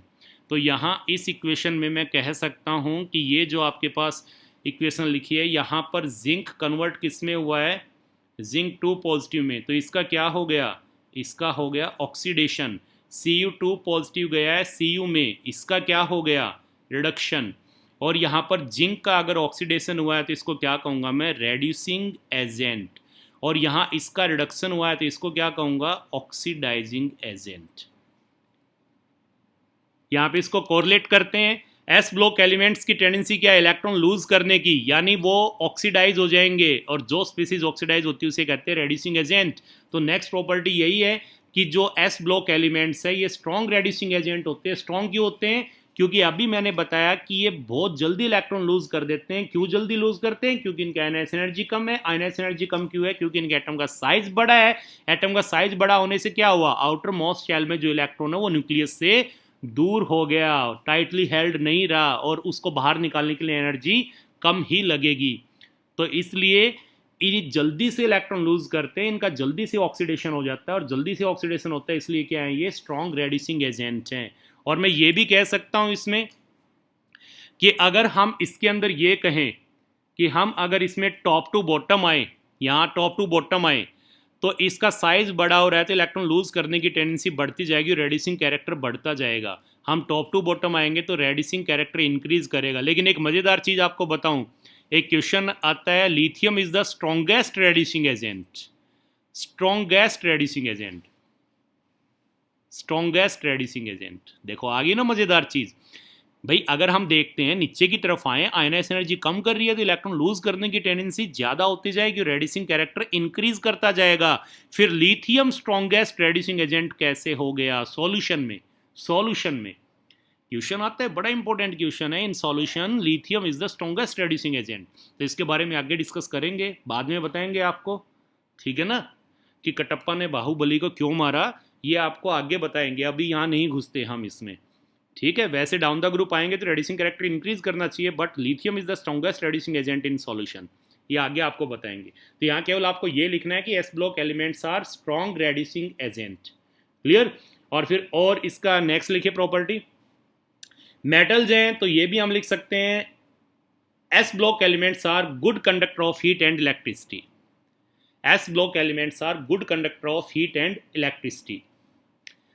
नेक्स्ट इसमें क्या है कि जो एस ब्लॉक एलिमेंट्स होते हैं बेटा, ये यहाँ पर अगर हम लेके चले एस ब्लॉक एलिमेंट्स में, तो एस ब्लॉक एलिमेंट्स जितने भी हैं ये सारे के सारे, अगर इनको हम जैसे मान लो कि आपके पास हमने ये कह दिया कि आपके पास एक प्लेटिनम वायर है, सपोज ये प्लेटिनम वायर है, ये प्लेटिनम वायर है कोई, और इस पे आपने क्या किया, ये आपके पास यहाँ पे सोडियम पाउडर पड़ा हुआ, सोडियम पड़ा हुआ, सोडियम मेटल, इसके ऊपर सोडियम मेटल लिया और इसको लैब के अंदर आपने बंसन फ्लेम होती है ना, बंसन बर्नर होते हैं, उससे जो फ्लेम निकलती है, तो इस प्लेटिनम को हम, प्लेटिनम वायर को जिस पे सोडियम लगाया, अगर इसमें लेके आएंगे हम बंसन फ्लेम में, तो यहाँ से फ्लेम निकलेगी जिसका एक कैरेक्टरिस्टिक कलर होगा। तो जितने भी आपके ये एस ब्लॉक एलिमेंट्स हैं, ये बंसन फ्लेम में कैरेक्टरिस्टिक कलर देते हैं, केवल इन दो को छोड़ के, बेरिलियम और मैग्नीशियम को छोड़ के, इन दो को छोड़ के, all S block elements except beryllium and magnesium give or you can say impart characteristic colour to the Bunsen flame. ये सारे कलर देते हैं। अब देखिए बंसन फ्लेम में कलर देने का रीजन क्या है, वो आप सेकंड चैप्टर में जो स्पेक्ट्रम पढ़ चुके हैं, ये रीजन है एब्जॉर्प्शन स्पेक्ट्रम वाला, कि जैसे ही क्या होगा कि यहाँ सपोज सोडियम था, आप यहाँ फ्लेम में लेके गए, तो सोडियम के अंदर क्या होगा कि सोडियम के अंदर जो इलेक्ट्रॉन्स हैं, ये इलेक्ट्रॉन एनर्जी लेकर के हायर लेवल में चले जाएंगे, एक्साइटेड स्टेट में एनर्जी लेकर के, एनर्जी किससे लेंगे, फ्लेम से, लेकिन एक्साइटेड स्टेट में इनकी लाइफ कम होती है, वापस जब लोअर स्टेट में आएंगे तो एनर्जी एमिट करेंगे, और ये जो एनर्जी एमिट करेंगे ये रेडिएशन की फॉर्म में करेंगे, और इसकी एक पर्टिकुलर वेवलेंथ और फ्रीक्वेंसी होगी, जिसकी वजह से इसका, और जो इसकी वेवलेंथ और फ्रीक्वेंसी होगी वो विजिबल रीजन में लाई करती है, इसलिए हमें कलर दिखाई देता है। तो ये सारे के सारे कैरेक्टरिस्टिक कलर देते हैं बंसन फ्लेम में, बेरिलियम और मैग्नीशियम को छोड़ के। क्यों? क्योंकि अभी हमने बताया बेरिलियम का साइज छोटा है, साइज छोटा होने से बेरिलियम और मैग्नीशियम का, इसके इलेक्ट्रॉन न्यूक्लियस से टाइटली हेल्ड है, और बंसन फ्लेम से इतनी एनर्जी उनको नहीं मिलती कि उनके इलेक्ट्रॉन एक्साइटेड स्टेट में जा सकें, इसलिए बेरिलियम और मैग्नीशियम को छोड़ के बाकी सभी कैरेक्टरिस्टिक कलर इंपार्ट करते हैं, लेकिन ये नहीं करते। भी स्टार्ट करते तो आज हम लेकर के चलते हैं आपका पी ब्लॉक। पी ब्लॉक की कैरेक्टरिस्टिक लेंगे। हमने आपको बताया था कि जो पी सब शेल है, ये आपके पास पी सब शेल है, इसमें ऑर्बिटल्स कितने होंगे, 3, P X, P Y and P Z, और 3 ऑर्बिटल हैं, तो मैक्सिमम इलेक्ट्रॉन्स यहाँ कितने आ सकते हैं, मैक्सिमम इलेक्ट्रॉन्स इसमें 6 आ सकते हैं। तो पी ब्लॉक में आपके पास ग्रुप्स भी कितने होंगे, 6 ग्रुप्स होंगे आपके पास। जैसे ये हम यहाँ पर आपको दिखाएं तो ये वाले आपके पास ग्रुप्स आ जाएंगे, ये आप देख रहे हैं 13 से लेकर के 18 तक, ये पी ब्लॉक एलिमेंट्स हैं। और पी ब्लॉक एलिमेंट्स हमने किनको कहा था, जिनमें लास्ट इलेक्ट्रॉन किसमें एंटर करेगा, लास्ट इलेक्ट्रॉन यहाँ एंटर करेगा जो आपके पास आउटर मोस्ट शेल है, जिसको रिप्रेजेंट कर रहे हैं हम एन से। आउटर मोस्ट शेल के पी सब शेल में अगर इलेक्ट्रॉन एंटर करता है तो वो एलिमेंट किससे बिलोंग करेगा, पी ब्लॉक एलिमेंट होगा, वो पी ब्लॉक से बिलोंग करेगा वो एलिमेंट। और ये कहां से कहां तक है, आपके 13th ग्रुप से लेकर के और 18 तक आएंगे। और इनमें ज्यादातर क्या होंगे आपके, इनमें नॉन मेटल भी होंगे, इनमें आपके मेटल्स भी होंगे, और इनके अंदर आपके मेटेलॉइड्स भी होंगे। अब अल्कली मेटल और अल्कलाइन अर्थ मेटल यानी एस ब्लॉक कल आपने पढ़ा था, उसमें तो क्या थे आपके, उसमें तो आपके मेटल्स थे। यहाँ आपके तीनों एग्जिस्ट करेंगे, मेटल भी, नॉन मेटल भी और मेटलॉइड भी। तीनों के बारे में आप पढ़ चुके हैं 10th में पूरा डिटेल से। अब जनरल इलेक्ट्रॉनिक कॉन्फ़िगरेशन क्या होगी, जैसे हमने एस की लिखी थी जनरल इलेक्ट्रॉनिक कॉन्फ़िगरेशन, उसी तरह यहां पर जनरल इलेक्ट्रॉनिक कॉन्फ़िगरेशन का अगर हम जिक्र करें तो यहां पर जनरल इलेक्ट्रॉनिक कॉन्फ़िगरेशन क्या आ जाएगी आपकी, वो लिखें। तो यहां जनरल इलेक्ट्रॉनिक कॉन्फ़िगरेशन रहेगी NS2 एंड NP126, ये जनरल इलेक्ट्रॉनिक कॉन्फ़िगरेशन रहेगी बेटा। और इसमें n की वैल्यू वही 2 to 7, ये n की वैल्यू रहेगी। ग्रुप आपके पास है 13th group, 14th, 15th, 16th, 17th and 18th में यहाँ हीलियम है, हीलियम का मैंने कल आपको बताया था ये एक्सेप्शन है, और यहाँ नियॉन से हम स्टार्ट करेंगे फिर। और यहाँ पर अगर जनरल इलेक्ट्रॉनिक कॉन्फ़िगरेशन का जिक्र करें तो यहाँ पर 13th ग्रुप की रहेगी आपकी NS2NP1, इसकी हो जाएगी NS2NP2, और इसमें NS2NP3, यहाँ आ जाएगी NS2NP4, यहाँ आ जाएगी NS2NP5, और इसकी आ जाएगी NS2NP6। हीलियम मैंने बताया था ये एक एक्सेप्शन है, ये आ जाएगी। तो P में और इलेक्ट्रॉन्स फिल होते चले गए हैं। 13th ग्रुप का अगर जिक्र करें तो यहाँ क्या था आपके पास, boron, aluminium, gallium, indium and thallium, यही आया था। 14th का जिक्र करें क्या आएगा, carbon, silicon, germanium, tin and PB. और अगर 15th का जिक्र करें तो क्या आ जाएगा, nitrogen, phosphorus, arsenic, antimony and bismuth. अगर 16th का जिक्र करें तो oxygen, sulphur, selenium, tellurium and polonium, ये आ जाएगा आपके पास। ये बेटा यहाँ टी ये आएगा, इसको आप कर ले Tl, और ये आ गया आपके पास Te, इसको Te करें, ये Tl है। और यहाँ 17th में आ जाएगा fluorine, chlorine, bromine, iodine and astatine. Helium ऊपर आ ही गया, यहाँ क्या आ जाएगा आपके पास, neon, argon, krypton, xenon and radon, ये नोबल गैस हैं। तो ये आपका पी ब्लॉक होगा, जो कि 1 2 3 4 5 6 ग्रुप से मिलकर बना है, क्योंकि यहाँ पी सब शेल में मैक्सिमम 3 ऑर्बिटल्स हैं और मैक्सिमम में 6 इलेक्ट्रॉन आ सकते हैं, तो इसलिए 6 ग्रुप इनको बनाएंगे। ठीक है, तो ये आप लेकर के चलेंगे यहाँ पर, यानी कौन सा आपका पी ब्लॉक। और पी ब्लॉक में हमारे पास 6 ग्रुप, और 6 ग्रुप के अंदर जो एलिमेंट आए हैं इनमें ये आपके आ जाएंगे, नॉन मेटल भी हैं इनमें, मेटल भी हैं और मेटलॉइड्स भी हैं, सभी इनके अंदर इंक्लूड हो जाएंगे। ठीक है, ये इसके सिंबल का ध्यान रखिए, ये यहाँ पर जो आपने लिखा है थैलियम, ये Tl है, और ये टेल्यूरियम है बेटा, ऑक्सीजन, सल्फर, सिलेनियम, टेल्यूरियम, ये Te है, Te, इसका पर्टिकुलर ध्यान रखेंगे। फिर आगे आपके और भी आते हैं, एक Ti भी आता है, एक Tc भी आता है, टेक्नीशियम आता है, टाइटेनियम आता है, वो डी ब्लॉक में आएंगे आपके। तो इन सिंबल का पर्टिकुलर आप ध्यान रखेंगे। एक बार यहाँ तक रिस्पॉन्स दे मुझे, समझ में आ। तो एस ब्लॉक और पी ब्लॉक जो है उन दोनों को मिलाकर के क्या बोल देंगे, रिप्रेजेंटेटिव एलिमेंट्स। एस और पी को कलेक्टिवली रिप्रेजेंटेटिव कह दें, मेन ग्रुप कह दें, नॉर्मल कह दें। और इनमें अगर कहें तो इनके पर्टिकुलर नाम है, इनको नोबल गैस कहा गया है, इनको हैलोजन कहा गया है क्योंकि ये सॉल्ट प्रोड्यूसर है। हैलोजन का मतलब सॉल्ट प्रोड्यूस करने वाले होते हैं। इनको चैल्कोजन कहा गया है क्योंकि ये और फॉर्मिंग है, और बनाते हैं। तो इस तरह से ये आपके पास पी ब्लॉक आ जाएगा, पी ब्लॉक के ये एलिमेंट आ जाएंगे। अब हम लेकर के चलते हैं इसकी कैरेक्टरिस्टिक्स, वन बाय वन उनको लेंगे हम। तो फर्स्ट इसकी कैरेक्टरिस्टिक लेके चलते हैं। P block includes metals, non metals and metalloids. First ये लिखें आप कि पी ब्लॉक में जो है आपके तीनों तरह के एलिमेंट आ जाएंगे, मेटल्स भी, नॉन मेटल्स भी और मेटलॉइड्स भी। लेकिन इसमें जनरली क्या है, number of non metal is much higher than that of metals.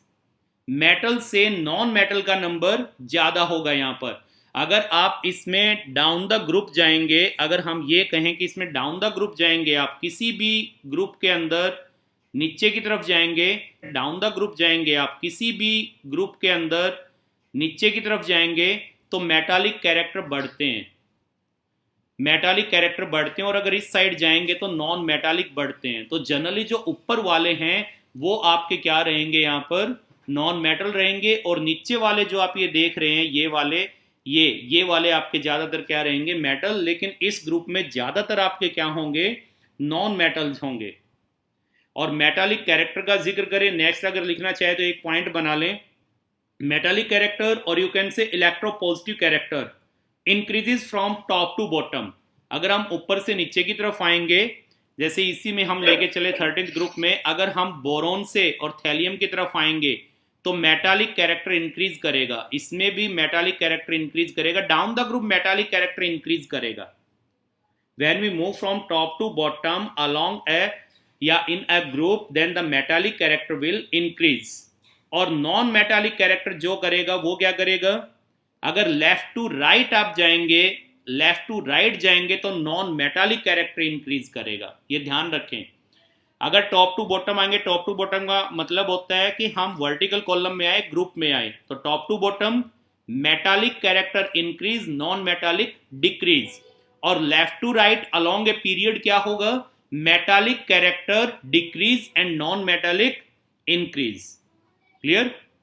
Next लेके चलते हैं कि अब देखिए यहां पर इनकी जो टेंडेंसी होगी, देखिए जनरली जो यहां पर मैं जिक्र करूं ऑक्सीजन और फ्लोरीन फैमिली का करूं मैं, और ये भी ऊपर वाले मेंबर का जिक्र करूं, तो इनकी टेंडेंसी होती है कि ये आयनिक बॉन्ड बना सकते हैं, ये आयनिक बॉन्ड बना सकते हैं। क्योंकि आयनिक बॉन्ड किसके साथ बनाएंगे, ये एस ब्लॉक एलिमेंट्स के साथ। मैंने बताया था कल, आयनिक बॉन्ड बनने के लिए क्या कंडीशन होनी चाहिए, एक ऐसा एटम हो जो इलेक्ट्रॉन दे दे जल्दी से, दूसरा ऐसा हो जो जल्दी से ले ले, यानी एक इलेक्ट्रोपॉजिटिव एक इलेक्ट्रोनेगेटिव, या मैं ये कहूं कि एक मेटल और एक नॉन मेटल। तो ज्यादातर जो टेंडेंसी, हालांकि ये आयनिक बना लेंगे यहां पर, लेकिन अगर मोस्टली मैं कहूं तो मोस्टली ये कोवलेंट कंपाउंड बनाते हैं। P block elements form covalent compounds. Next point, ionisation energy का अगर जिक्र करें तो आयनाइजेशन एनर्जी कल मैंने आपको बताया था कि अगर पीरियोडिक टेबल में हम देखते हैं तो पीरियोडिक टेबल के अंदर जो आयनाइजेशन एनर्जी होती है, ये देखिए अगर हम लेफ्ट टू राइट जाएंगे तो आयनाइजेशन एनर्जी इंक्रीज करेगी, टॉप टू बॉटम डिक्रीज करेगी। फिलहाल इतना ध्यान रखें, क्यों करती है, कैसे करती है, ये आगे टॉपिक आएगा आपका। आयनाइजेशन एनर्जी जो है, कल हमने ये आपको बताया था कि अल्कली मेटल की सबसे ज्यादा होती है, सबसे कम होती है कॉरेस्पॉन्डिंग पीरियड में। तो अगर आप लेफ्ट टू राइट जाएंगे तो आयनाइजेशन एनर्जी इंक्रीज करेगी, और आयनाइजेशन एनर्जी इंक्रीज करने का मतलब होता है कि इलेक्ट्रॉन निकालने की टेंडेंसी कम होती जाएगी, और इलेक्ट्रॉन लूज करने की टेंडेंसी कम होगी तो मेटालिक कैरेक्टर डिक्रीज करेगा, इलेक्ट्रोपॉजिटिव कैरेक्टर डिक्रीज करेगा, और मेटालिक और इलेक्ट्रोपॉजिटिव कैरेक्टर डिक्रीज करेगा तो इसका मतलब नॉन मेटालिक कैरेक्टर इंक्रीज करेगा, जो अभी हमने बताया था कि इनमें लेफ्ट टू राइट जाएंगे तो नॉन मेटालिक कैरेक्टर इंक्रीज करता है। तो इनकी जो आयनाइजेशन एनर्जी होगी वो एस ब्लॉक एलिमेंट से क्या हो जाएगी कंपेयर करें तो, क्योंकि इनका साइज जो है एस ब्लॉक एलिमेंट से स्मॉल है तो इनमें से इलेक्ट्रॉन निकालना मुश्किल होगा। इनके आउटर मोस्ट शेल वाले इलेक्ट्रॉन कंपेरेटिवली न्यूक्लियस से टाइटली हेल्ड होंगे, तो इसलिए वहां आउटर मोस्ट शेल के इलेक्ट्रॉन और न्यूक्लियस के बीच जो फोर्स ऑफ अट्रैक्शन है उसको ब्रेक करने के लिए एनर्जी ज्यादा देनी पड़ेगी। तो यानी पी ब्लॉक एलिमेंट्स जो हैं इनकी ionisation energy S block element से ज्यादा होगी। तो नेक्स्ट पॉइंट ये बना दें, ionisation energies of P block elements are comparatively higher to those of S block elements. ये पॉइंट हो जाएगा इसका। क्लियर। नेक्स्ट बेटा, नेक्स्ट पॉइंट अगर इसका हम लेकर के चलते हैं ऑक्सीडेशन स्टेट का, तो P block element shows variable oxidation state. ये वेरिएबल ऑक्सीडेशन स्टेट दिखाएंगे। What is the meaning of variable oxidation state, कल हमने आपको बताया था कि एस ब्लॉक एलिमेंट है उसमें अल्कली मेटल ऑक्सीडेशन स्टेट दिखाते +1, एक इलेक्ट्रॉन लूज करके उन पे +1 चार्ज आ जाता है, और जो अल्कलाइन अर्थ मेटल थे वो 2 इलेक्ट्रॉन लूज करके +2 चार्ज लेके आ रहे थे, तो वहां ऑक्सीडेशन स्टेट +1 या +2 थी। ऑक्सीडेशन स्टेट जो हम यहाँ टर्म दे रहे हैं उसका लिटरली मीनिंग क्या है, यही समझे आप कि ऑक्सीडेशन स्टेट में किसको कह रहा हूं। आपने अब तक वैलेंसी पढ़ी है। ऑक्सीडेशन स्टेट आप ये समझ लें कि जब भी कोई एटम किसी दूसरे एटम से कंबाइन करेगा कंपाउंड फॉर्मेशन के दौरान, तो उस पे जो चार्ज आएगा या जो चार्ज अपीयर होगा वो उसकी ऑक्सीडेशन स्टेट कहलाएगी। वो उसकी ऑक्सीडेशन स्टेट कहलाएगी। जैसे मैं ये कहूँ कि NaCl है, जब ये NaCl बना तो यहाँ सोडियम ने एक इलेक्ट्रॉन दिया है और इस पर चार्ज +1 आया है और यहाँ -1, तो इसकी ऑक्सीजन स्टेट मैं कहूँगा +1 है। इसी तरह अगर मैं कहूँ मैग्नीशियम क्लोराइड, तो इस कंपाउंड में जब मैग्नीशियम ने क्लोरीन के साथ कंपाउंड बनाया तो यहाँ पर 2 पॉजिटिव चार्ज आया, तो इसकी ऑक्सीजन स्टेट में कहूँगा +2 है। देखिए ये हल्का सा एक चीज़ का ध्यान रखें, जैसे मैग्नीशियम क्लोराइड है, यहाँ Mg2 पॉजिटिव है आपके पास, तो जब चार्ज लिखते हैं तो डिजिट पहले और ये चार्ज बाद में, और जब ऑक्सीडेशन स्टेट में लिखता हूँ, जैसे यहाँ मैं लिखूँ कि इसकी ऑक्सीडेशन स्टेट क्या है, तो यहाँ मैं लिखूँगा पहले प्लस और फिर 2। हालांकि बुक में इस चीज़ का ध्यान नहीं देते, लेकिन ये बेटा इंपॉर्टेंट चीज़ है, ये पर्टिकुलर हमें ध्यान रखना चाहिए। अगर चार्ज लिखना आपको तो 2 पॉजिटिव, और अगर ऑक्सीजन स्टेट बतानी है तो +2। This is 2 positive, this is +2, ये ऑक्सीडेशन स्टेट के लिए है, और ये जब भी आपको चार्ज बताना हो, ठीक है। तो ऑक्सीजन स्टेट होती है कि जब कोई एटम दूसरे एटम से कंबाइन करता है कंपाउंड फॉर्मेशन के दौरान, तो उस पर जो चार्ज आएगा या चार्ज अपीयर होगा वो उसकी ऑक्सीजन स्टेट कहलाती है। और ऑक्सीजन स्टेट लिखने के लिए पहले हम + का साइन लेते हैं और उसके बावजूद हम डिजिट लिखते हैं। अगर कोई इलेक्ट्रॉन देगा तो हम ये कहते हैं कि इसकी प्लस है, लेगा तो हम कहेंगे माइनस है। और अगर शेयर भी करते हैं तो वहां भी ये देखते हैं कि कौन ज़्यादा इलेक्ट्रोनेगेटिव है। मान लो इलेक्ट्रॉन शेयर करें, फॉर एग्जाम्पल आपने NaCl लिखा है, तो यहाँ तो हमें पता है कि सोडियम ने इलेक्ट्रॉन दिया है और क्लोरीन ने इलेक्ट्रॉन लिया है, तो NaCl में तो हम तपाक से लिख देंगे इसने एक इलेक्ट्रॉन दिया है तो इसकी ऑक्सीजन स्टेट +1 है, इसने एक लिया तो इसकी -1 है। अब मैं जिक्र करूं because this is ionic compound, और अगर मैं HCl का जिक्र करूं तो HCl जो है कोवलेंट कंपाउंड। अब ध्यान रहे यहाँ देख H और Cl के बीच में मैंने एक हाइफन डाला है, यहाँ मैंने NaCl ऐसे नहीं लिखा है, ये गलत हो जाएगा। ये जो हाइफन यहाँ डालते ये इंडिकेट करता है कोवलेंट बॉन्ड को, और NaCl में कोवलेंट बॉन्ड नहीं है, यहाँ H और Cl के बीच कोवलेंट बॉन्ड है। और कोवलेंट बॉन्ड बनते हैं तो आपको पता है कंप्लीट इलेक्ट्रॉन का ट्रांसफर नहीं होगा, तो यहाँ जनरली ऑक्सीडेशन स्टेट के लिए क्या करते हैं हम, जिसकी इलेक्ट्रोनेगेटिविटी ज़्यादा है, यानी जिसकी इलेक्ट्रॉन को खींचने की टेंडेंसी ज़्यादा है। अब यहाँ अगर लें हाइड्रोजन और क्लोरीन, तो यहाँ एक इलेक्ट्रॉन हाइड्रोजन का है, एक क्लोरीन का है, दोनों शेयर हो रखे हैं, लेकिन क्लोरीन की थोड़ी सी टेंडेंसी ज़्यादा है। ये मान लो कि यहाँ पर ये इलेक्ट्रॉन हाइड्रोजन का और ये इलेक्ट्रॉन क्लोरीन का, तो क्लोरीन क्या करेगा कि इन इलेक्ट्रॉन को स्लाइटली अपनी तरफ अट्रैक्ट कर लेगा ज़्यादा। ये देखिए थोड़े Cl की तरफ ज़्यादा चले गए, तो इसकी इलेक्ट्रोनेगेटिविटी ज़्यादा है हाइड्रोजन से। तो जिसकी इलेक्ट्रोनेगेटिविटी ज़्यादा होगी उसको हम एक बॉन्ड के लिए ऑक्सीजन स्टेट -1 दे देते हैं और दूसरे को +1 दे देते हैं। रिडॉक्स चैप्टर करेंगे बेटा, वहाँ डिटेल बताएंगे। तो यहाँ केवल ये समझें कि आपने S ब्लॉक में पढ़ा था और P उसमें पढ़ा था, आपने अल्कली मेटल में +1 और अल्कलाइन अर्थ मेटल +2 दिखा रहे थे। आप कहीं भी देखिए सोडियम की ऑक्सीजन स्टेट जो होगी कंपाउंड में आपको +1 मिलेगी, कंपाउंड में कह रहा हूँ मैं। इसी तरह मैग्नीशियम की कहीं भी देखिए कंपाउंड में आपको +2 मिलेगी। तो यानी सोडियम की ऑक्सीजन स्टेट वेरिएबल नहीं है, एक ही दिखा रहा है ये, कंपाउंड में कह रहा हूँ। वैसे अगर अकेला आप सोडियम लेंगे एलिमेंटल स्टेट में तो इसकी 0 होती है, लेकिन मैंने पहले ही बोल दिया कि कंपाउंड में कह रहा हूँ मैं। तो ये कंपाउंड फॉर्मेशन के दौरान एक ही ऑक्सीजन स्टेट दिखाता है +1, या मैं ये कहूँ कि अल्कली मेटल कंपाउंड फॉर्मेशन में ऑक्सीजन स्टेट +1 दिखाते हैं और अल्कलाइन अर्थ मेटल +2 दिखाते हैं, वेरिएबल नहीं दिखाते। लेकिन अब अगर मैं P ब्लॉक से, सपोज मैं P ब्लॉक से लेड को उठा रहा हूँ, जो कि आपके 14th ग्रुप के अंदर हमने यहाँ लिखा हुआ है, ये देखिए यहाँ मैंने लिखा हुआ है, ये रहा लेड, मैं लेड को लेके चल रहा हूँ। तो लेड जो है, आपने इस तरह के कंपाउंड पढ़े होंगे बेटा जरूर। आपने देखिए ये भी पढ़ा है PbO, और आपने ये भी पढ़ा है PbO2, दोनों तरह के पढ़े हैं आपने। अब यहाँ लेड जो है इसमें ऑक्सीजन स्टेट शो कर रहा है +2 और यहाँ पे शो कर रहा है +4। तो यहाँ लेड देखिए वेरिएबल ऑक्सीजन स्टेट दिखा रहा है, ये वेरिएबल ऑक्सीजन स्टेट दिखा रहा है। इसी तरह अगर मैं लिखता हूँ, देखिए एक मैंने लिखा है थैलियम क्लोराइड, एक मैंने लिखा है थैलियम ट्राइक्लोराइड। जबकि सोडियम को मैं हमेशा NaCl2 लिखता हूँ। NaCl2 आपको कहीं नहीं मिलेगा, NaCl लिखते हैं, तो NaCl2 आपको कहीं लिखा नहीं मिलेगा। इसी तरह आपको हमेशा MgCl2 मिलेगा, कहीं आपको MgCl या MgCl3 ये नहीं मिलेंगे। लेकिन आप इसमें देखते हैं थैलियम में ये आपको मिल जाएगा, ये मिल जाएगा। इस तरह टीन में मैं कहूँ तो टीन के अंदर भी आपको SnCl2 SnCl4 मिल जाएंगे लिखे हुए। तो यहाँ भी देखिए Sn ऑक्सीजन स्टेट +2 दिखा रहा है, ये +4 दिखा रहा है। इसी तरह यहाँ पे थैलियम यहाँ दिखा रहा है +1, यहाँ दिखा रहा है +3। तो सिंपल सी बात ये है कि पी ब्लॉक एलिमेंट्स जो हैं ये वेरिएबल ऑक्सीजन स्टेट दिखा सकते हैं। और वो क्यों दिखाते हैं उसके लिए ब्रैकेट में लिख दे due to inert pair effect. Due to inert pair effect, ये एक इफेक्ट है बेटा, इनर्ट पेयर इफेक्ट, जिसके बारे में हम आगे डिस्कस करेंगे। यहाँ केवल ब्रैकेट में मेंशन कर दो आप। तो नेक्स्ट पॉइंट आपका ये हो गया कि P block element shows variable oxygen state. ठीक है, सारे नहीं, कुछ इनमें से, सारे नहीं दिखाएंगे। अगर आप ये सोच रहे कि सारे दिखाएंगे, ऐसा नहीं है।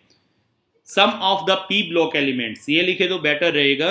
Some of the P block elements show more than one oxidation state in their compound. जैसे मैंने एग्जांपल लिया कि लेड देखिए यहाँ पर, यहाँ अपने कंपाउंड में जो इसने ऑक्सीजन के साथ बनाया, यहाँ +2 दिखा रहा है, यहाँ +4 दिखा रहा है। थैलियम यहाँ +1 दिखा रहा है, यहाँ +3 दिखा रहा है। टिन यहाँ पर +2 दिखा रहा है, यहाँ पर +4 दिखा रहा है SnCl4 में। तो some of the P block elements can show variable oxidation state, and what is the meaning of variable oxidation state? That is can show more than one oxidation state। तो ये हम इसमें लिख सकते हैं। एक बार फटाफट रिस्पॉन्स नेक्स्ट हम लेके चलते हैं oxidising character and reducing character. अब देखिए एक चीज हमने आपको बताई है बेटा, इन ग्रुप में अगर आप इस साइड जाएंगे लेफ्ट टू राइट। नेक्स्ट हम लेके चलते हैं oxidising character and reducing character. अब देखिए एक चीज हमने आपको बताई है बेटा, इन ग्रुप में अगर आप इस साइड जाएंगे लेफ्ट टू राइट, तो लेफ्ट टू राइट जो है नॉन मेटालिक कैरेक्टर क्या करेगा, नॉन मेटालिक कैरेक्टर इंक्रीज करेगा। और टॉप टू बॉटम अगर आप आएंगे तो यहां क्या होगा, जो मेटालिक कैरेक्टर है वो इंक्रीज करेगा। तो मैं ये भी कह सकता हूं कि अगर हम लेफ्ट टू राइट जाएंगे तो इलेक्ट्रॉन गेन करने की टेंडेंसी बढ़ती जाएगी, और टॉप टू बॉटम आएंगे तो मैं ये कह सकता हूं कि इलेक्ट्रॉन लूज करने की टेंडेंसी इनकी जो है वो बढ़ती जाएगी, यही कह सकता हूं मैं। अब इलेक्ट्रॉन गेन करेंगे तो लेफ्ट राइट जाएंगे तो इनके खुद का रिडक्शन होने की टेंडेंसी बढ़ती जाएगी, और इनकी टॉप टू बॉटम आएंगे तो खुद का ऑक्सीडेशन होने की टेंडेंसी बढ़ती जाएगी। और अगर मैंने कल कहा था किसी स्पीसीज का रिडक्शन होता है तो उसको हम क्या कहेंगे, ऑक्सीडाइजिंग एजेंट। और अगर किसी का ऑक्सीडेशन होता है तो उसको क्या कहेंगे हम,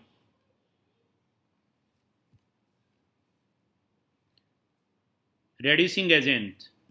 तो अब यहां पर आपको हम ये कह सकते हैं कि जब हम लेफ्ट टू राइट जाएंगे तो ऑक्सीडाइजिंग कैरेक्टर इंक्रीज करेगा। Left to right oxidising character जो है ये इंक्रीज करेगा, और टॉप टू बॉटम अगर हम आएंगे तो जो रेड्यूसिंग कैरेक्टर है, रेड्यूसिंग कैरेक्टर इंक्रीज करेगा। Left to right oxidising character increase करेगा। तो इसमें दो आप बना लें, in P block elements their oxidising character increases when we move from left to right along a period. और नेक्स्ट पॉइंट ये बना लें, their reducing character increases when we move from top to bottom in a group, top to bottom in a group. तो ये वाली इनकी बेटा कुछ कैरेक्टरिस्टिक्स आ जाएंगी पी ब्लॉक एलिमेंट्स की। ये पी ब्लॉक एलिमेंट्स की कैरेक्टरिस्टिक्स आपकी होंगी। इसके बाद हम लेकर के चलते हैं आपकी डी ब्लॉक एलिमेंट्स की कैरेक्टरिस्टिक्स लेंगे। डी ब्लॉक एलिमेंट्स, तो कि डी ब्लॉक एलिमेंट्स जो हैं एस और पी के देखिए बीच में है, एस और पी के बीच में है। 10 वर्टिकल कॉलम से ये बने हुए हैं, क्योंकि डी सब शेल में मैक्सिमम आपके 10 इलेक्ट्रॉन्स आ सकते हैं, तो 10 इसमें वर्टिकल कॉलम होंगे। एस और पी ब्लॉक की हम स्टडी करते हैं तो वर्टिकल कॉलम में करते हैं, यानी ग्रुप में करते हैं। और जब डी ब्लॉक की हम स्टडी करेंगे तो हम किस में करेंगे, यहाँ हॉरिजॉन्टल रो में करेंगे, लेफ्ट टू राइट। जैसे यहाँ ऐसे स्टडी नहीं करेंगे हम, इनकी स्टडी करेंगे हम इस तरह से, हॉरिजॉन्टल रो में इनकी स्टडी करेंगे, इस सीरीज में करेंगे। और डी ब्लॉक एलिमेंट्स को डी ब्लॉक तो इसलिए कहा जाता है कि लास्ट इलेक्ट्रॉन n-1 जो आपके पास शेल है उसकी डी सब शेल में लास्ट इलेक्ट्रॉन जाएगा, यानी पेनल्टीमेट शेल की, यानी सेकंड लास्ट शेल की, यानी लास्ट बट वन शेल की डी सब शेल में इलेक्ट्रॉन एंटर करेगा लास्ट, इसलिए इनको डी ब्लॉक एलिमेंट्स कहा गया है।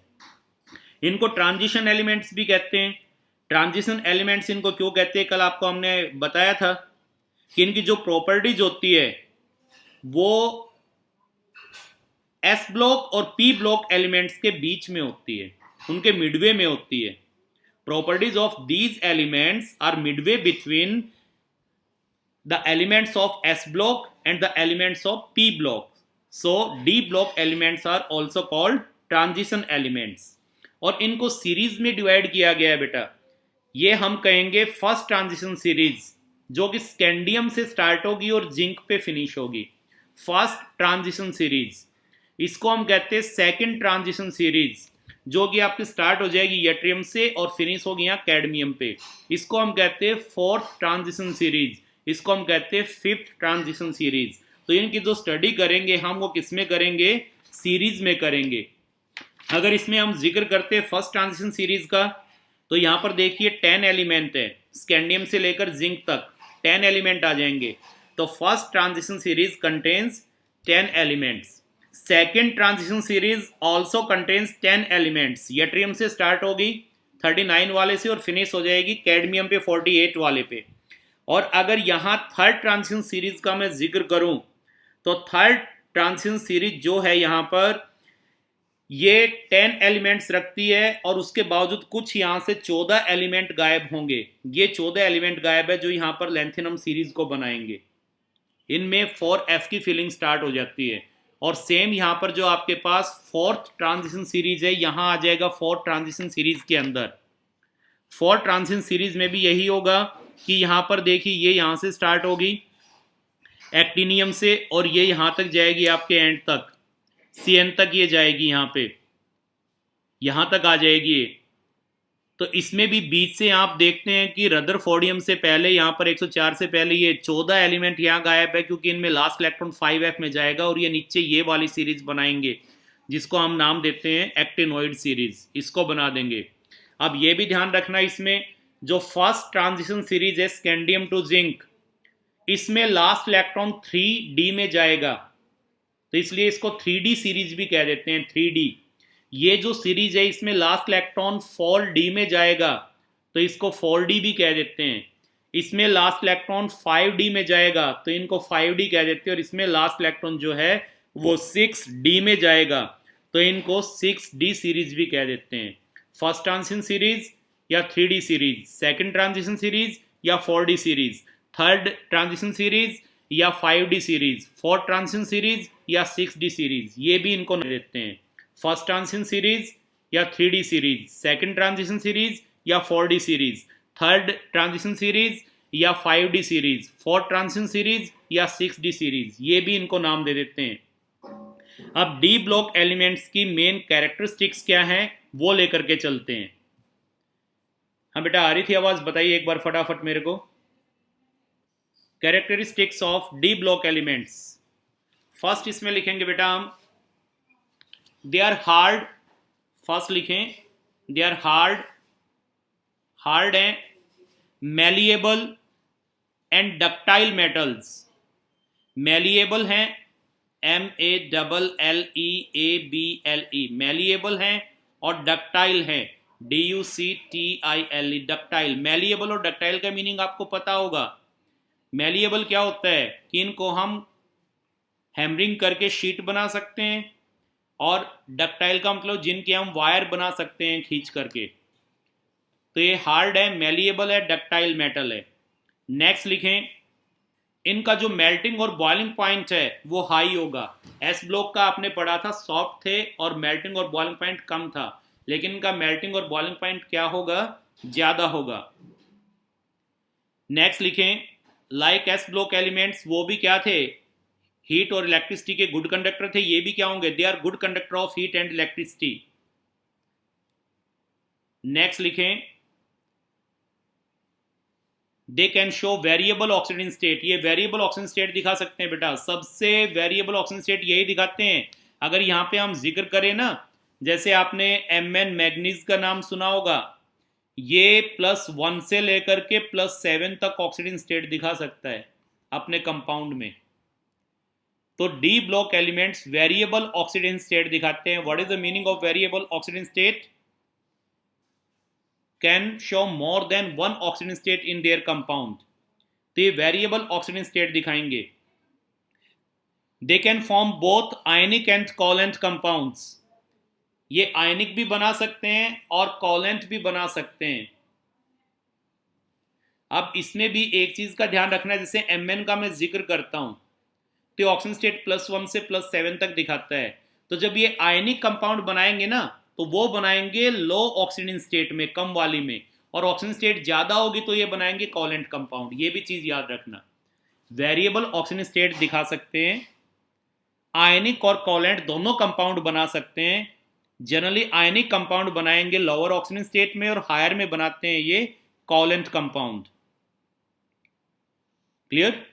आयनाइजेशन एंथैल्पी का अगर जिक्र करें तो यहां पर आपको पता है S ब्लॉक है, ये फिर D ब्लॉक आ गया, ये फिर P ब्लॉक आ गया। हमने बताया था इस साइड जाएंगे तो आयनाइजेशन एनर्जी क्या करेगी? इंक्रीज, और इस साइड आएंगे तो आयनाइजेशन एनर्जी क्या करती है? डिक्रीज। तो इनकी जो आयनाइजेशन एनर्जी होगी वो S ब्लॉक से तो क्या हो जाएगी? ज्यादा, और P ब्लॉक एलिमेंट से क्या हो जाएगी? कम।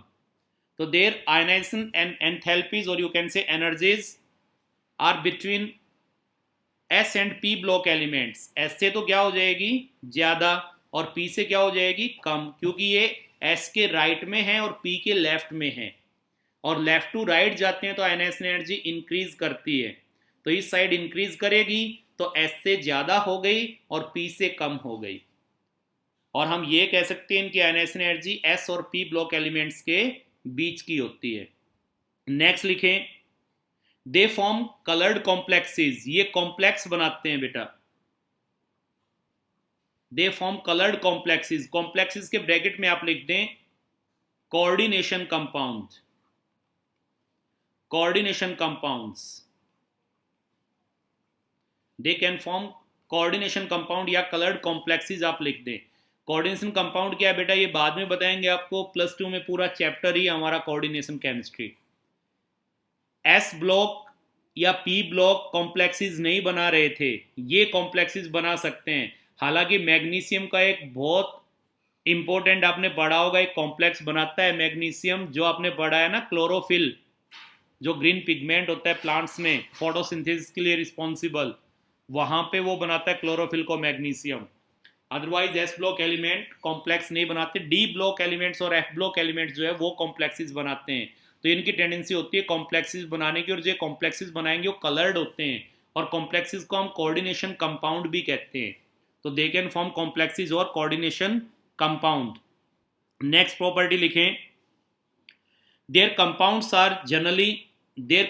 आर जनरली कलर्ड ब्रैकेट में लिख दें due to DD transition, mainly due to DD transition, mainly due to DD transition, ये लिख दें। Their compounds are generally coloured, और ब्रैकेट में लिख दे mainly due to DD transition. Their compounds are generally coloured, bracket में लिख दे due to DD transition, and paramagnetic,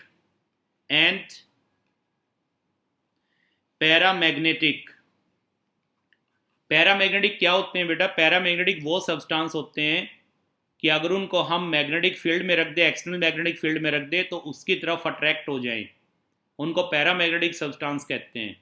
एक डायामैग्नेटिक होते हैं, डायामैग्नेटिक वो होंगे कि अगर एक्सटर्नल मैग्नेटिक फील्ड में रख दे तो उससे रिपेल हो जाएं।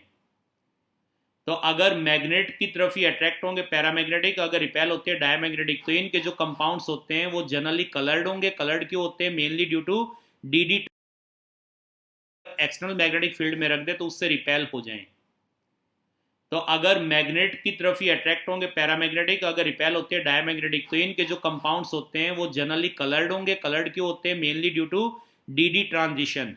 ये DD ट्रांजिशन क्या है बेटा? ये भी आगे ही बताएंगे आपको, DD ट्रांजिशन क्या है। हल्का सा मैंने आपको हिंट दिया था, ध्यान हो, जब डीजनरेट ऑर्बिटल बताया था मैंने। डीजनरेट ऑर्बिटल्स में मैंने कहा था कि जैसे डी सब शेल और उसके 5 डी ऑर्बिटल है, इनकी एनर्जी एक जैसी होती है। और मैंने वहां एक चीज कही थी, in absence of external magnetic field.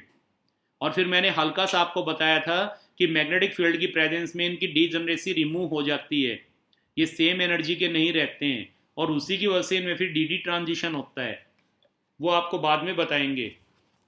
तो एक पॉइंट ये ध्यान रखेंगे कि इनके कंपाउंड जनरली कलर्ड होते हैं, और कलर्ड क्यों होंगे? Due to D D transition. और पैरामैग्नेटिक होते हैं। पैरामैग्नेटिक क्यों होंगे? Due to presence of unpaired electrons. इनमें अनपेयर्ड इलेक्ट्रॉन्स होते हैं इनके कंपाउंड में, तो अनपेयर्ड इलेक्ट्रॉन होने की वजह से ये पैरामैग्नेटिक होंगे। एक प्रॉपर्टी ये लिख दें इसकी। नेक्स्ट लिखें, transition metals can form alloys. Transition metals can form alloys, ये अलॉयज बना सकते हैं। अलॉयज आपको पता है मिश्र धातु जिसको आप बोलते हैं। Transition metals can form alloys, इनकी टेंडेंसी अलॉयज बनाने की होती है। क्यों टेंडेंसी होती है अलॉयज बनाने की, क्यों बनाते हैं, ये सारा +2 में बताएंगे। अब जो आप कैरेक्टरिस्टिक पढ़ रहे हो ना, इनका रीजन और डिटेल क्या है वो सारी +2 में आ जाएगी आपकी।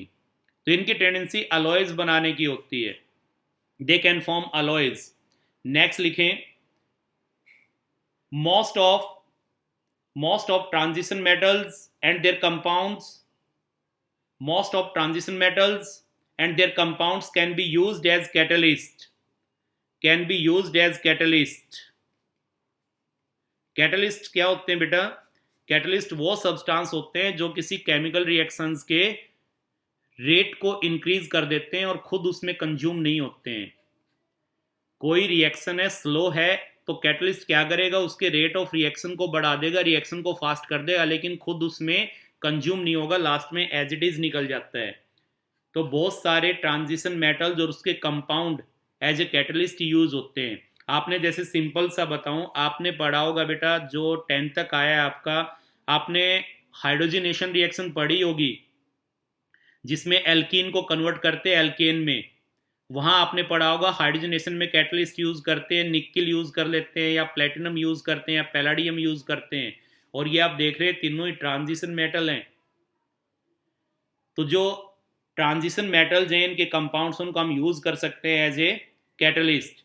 और इनको एज ए कैटलिस्ट यूज क्यों करते हैं? उसके 2-3 रीजन है, जिनमें से मेन होता है कि ये वेरिएबल ऑक्सीजन स्टेट दिखा सकते हैं, इसलिए कैटलिस्ट की तरह यूज करते हैं। या हम ये कह दें कि इनका सरफेस एरिया ज्यादा होता है, इसलिए एज ए कैटलिस्ट यूज होते हैं ये। तो most of transition elements and their compounds can be used as catalyst. में transition metals can form interstitial compounds. Transition metals can form interstitial compounds. Interstitial compounds, देखिए अलॉय और interstitial compound जो होते हैं उनमें क्या डिफरेंस होता है? अलॉय में तो क्या होता है बेटा, एक सिंपल सा एग्जांपल जैसे ले, हम जैसे लेते हैं कि गोल्ड और कॉपर जो होते हैं दोनों मिक्स होते हैं ना, तो उसमें क्या होता है, वो अलॉय है एक किस्म से। तो देखो उसमें तो क्या होगा, जैसे सपोज आपके पास ये गोल्ड है, गोल्ड के एटम है गोल्ड के अंदर, तो जब अलॉय बनेगा तो क्या होगा?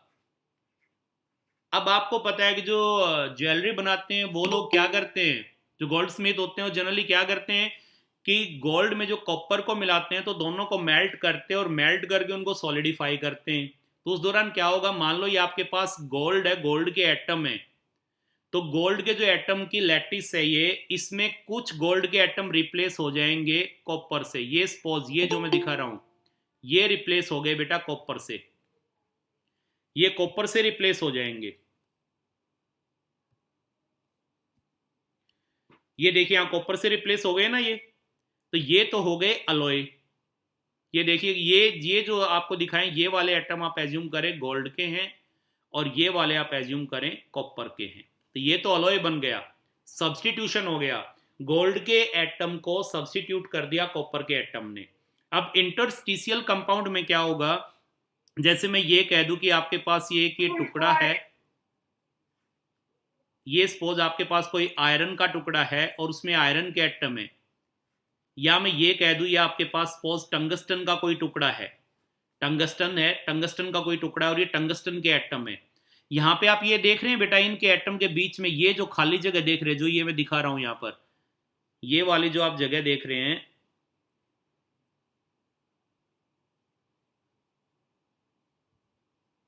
ये देखिए बीच में जो आप ये स्पेस देख रहे हैं, ये वाला, ये जो मैं स्पेस दिखा रहा हूं, ये जो स्पेस दिखा रहा हूं, ये जो स्पेस दिखा रहे हैं, ये जो बीच में मैं स्पेस दिखा रहा हूं, इस स्पेस को हम कहते हैं इंटरस्टिशियल साइट। इनको हम कहते हैं बेटा, ये जो स्पेस है, इनको या तो हम बोलते हैं वॉइड्स, या इनको हम कहते हैं हॉल्स, या इनको हम कहते हैं इंटरस्टिशियल साइट्स, ये इनको बोलते हैं हम। अब जैसे टंगस्टन है, टंगस्टन, इनको हम कहते हैं बेटा, ये जो स्पेस है, इनको या तो हम बोलते हैं वॉइड्स, या इनको हम कहते हैं हॉल्स, या इनको हम कहते हैं इंटरस्टिशियल साइट्स, ये इनको बोलते हैं हम। अब जैसे टंगस्टन है, टंगस्टन में अगर कार्बन को मिक्स करते हैं तो इंटरस्टिशियल कंपाउंड बनाता है। अभी जो बीच में वॉइड्स है ना, खाली जगह जो यहाँ है, इन खाली जगह में कोई स्मॉल एटम, जैसे कि आपका नाइट्रोजन हो गया, बोरॉन हो गया, कार्बन हो गया, ये यहाँ अपनी जगह ऑक्यूपाई कर लेंगे, यहाँ आ जाएंगे। जैसे ये मैं कहूँ यहाँ पे कार्बन आ गया, ये आ गया कार्बन इन वॉइड्स में, यहाँ कार्बन आ गया, तो इसने क्या बना दिया, यहाँ पर कार्बन ने टंगस्टन के साथ इंटरस्टिशियल कंपाउंड बना दिया। तो ये इंटरस्टिशियल कंपाउंड होते हैं।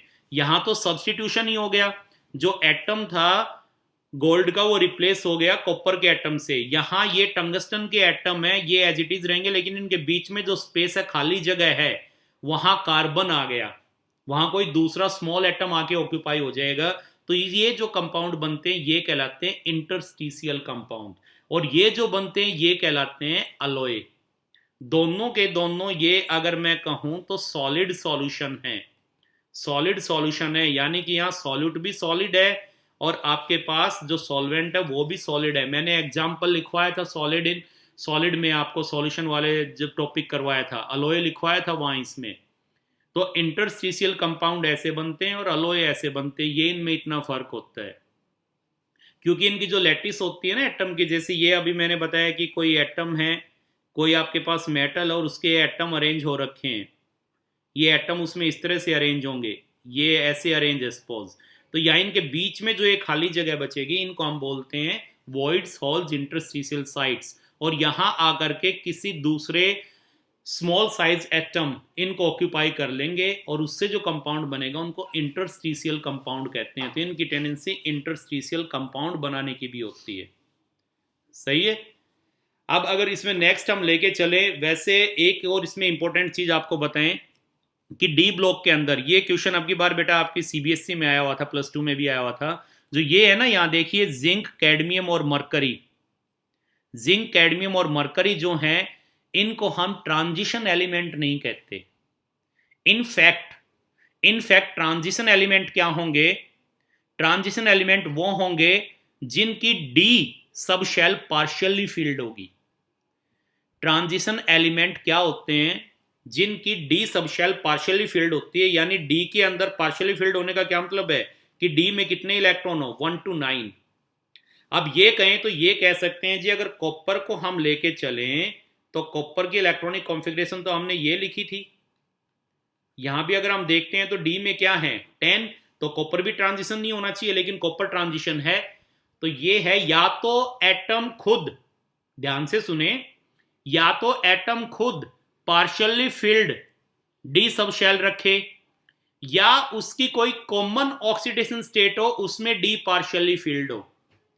तो यहां कॉपर जो है, कॉपर एटम में तो डी पार्शियली फील्ड नहीं है, लेकिन अगर आप कॉपर की ऑक्सीजन स्टेट लेते हो सपोज Cu2 पॉजिटिव, तो इसमें क्या होगा, एक इलेक्ट्रॉन एस से गया, एक डी से गया और 3d9 हो गया, ये पार्शियली फील्ड हो गई। तो अगर हम स्ट्रिक्टली स्पीकिंग कहें, स्ट्रिक्टली स्पीकिंग अगर हम ये कहें ट्रांजिशन एलिमेंट्स क्या होंगे, तो ट्रांजिशन एलिमेंट्स वो होते हैं जो या तो खुद एटम जो है वो partially filled D subshell रखे, या वो एटम अपनी किसी कॉमन ऑक्सीडेशन स्टेट में partially filled D subshell रखे। जैसे यहाँ कॉपर हमने कहा कि कॉपर एटम में तो डी कंप्लीटली फिल्ड है, लेकिन अगर इसकी ऑक्सीजन स्टेट देखें तो यहाँ पर डी जो है ये पार्शियली फिल्ड है, इसलिए ट्रांजिशन में आ गया। अब जिंक के साथ क्या बनी, जिंक की इलेक्ट्रॉनिक कॉन्फ़िगरेशन लिखे क्या होती है, आर्गन 4s2 एंड 3d10, ये होगी। अब जिंक देखिए, जिंक एटम जो है खुद भी कंप्लीटली फिल्ड ऑर्बिटल रखता है, पार्शियली फिल्ड नहीं है। और जिंक की कॉमन ऑक्सीजन स्टेट क्या होती है आपको पता है, जिंक 2 पॉजिटिव। और जिंक 2 पॉजिटिव होगा तो यहां पर क्या आ जाएगा, आर्गन, और 2 इलेक्ट्रॉन एस के निकलेंगे, तो यहां क्या आ गई 3d10। तो जिंक एटम जो है उसमें भी D10 है और इसकी कॉमन ऑक्सीडेशन स्टेट में भी D10 है, पार्शियली फिल्ड डी नहीं है, इसलिए इसको ट्रांस डी सब शेल रखे। या वो एटम अपनी किसी कॉमन ऑक्सीडेशन स्टेट में partially filled D subshell रखे। जैसे यहां कॉपर हमने कहा कि कॉपर एटम में तो डी कंप्लीटली फिल्ड है, लेकिन अगर इसकी ऑक्सीजन स्टेट देखें तो यहां पर डी जो है ये पार्शियली फिल्ड है, इसलिए ट्रांजिशन में आ गया।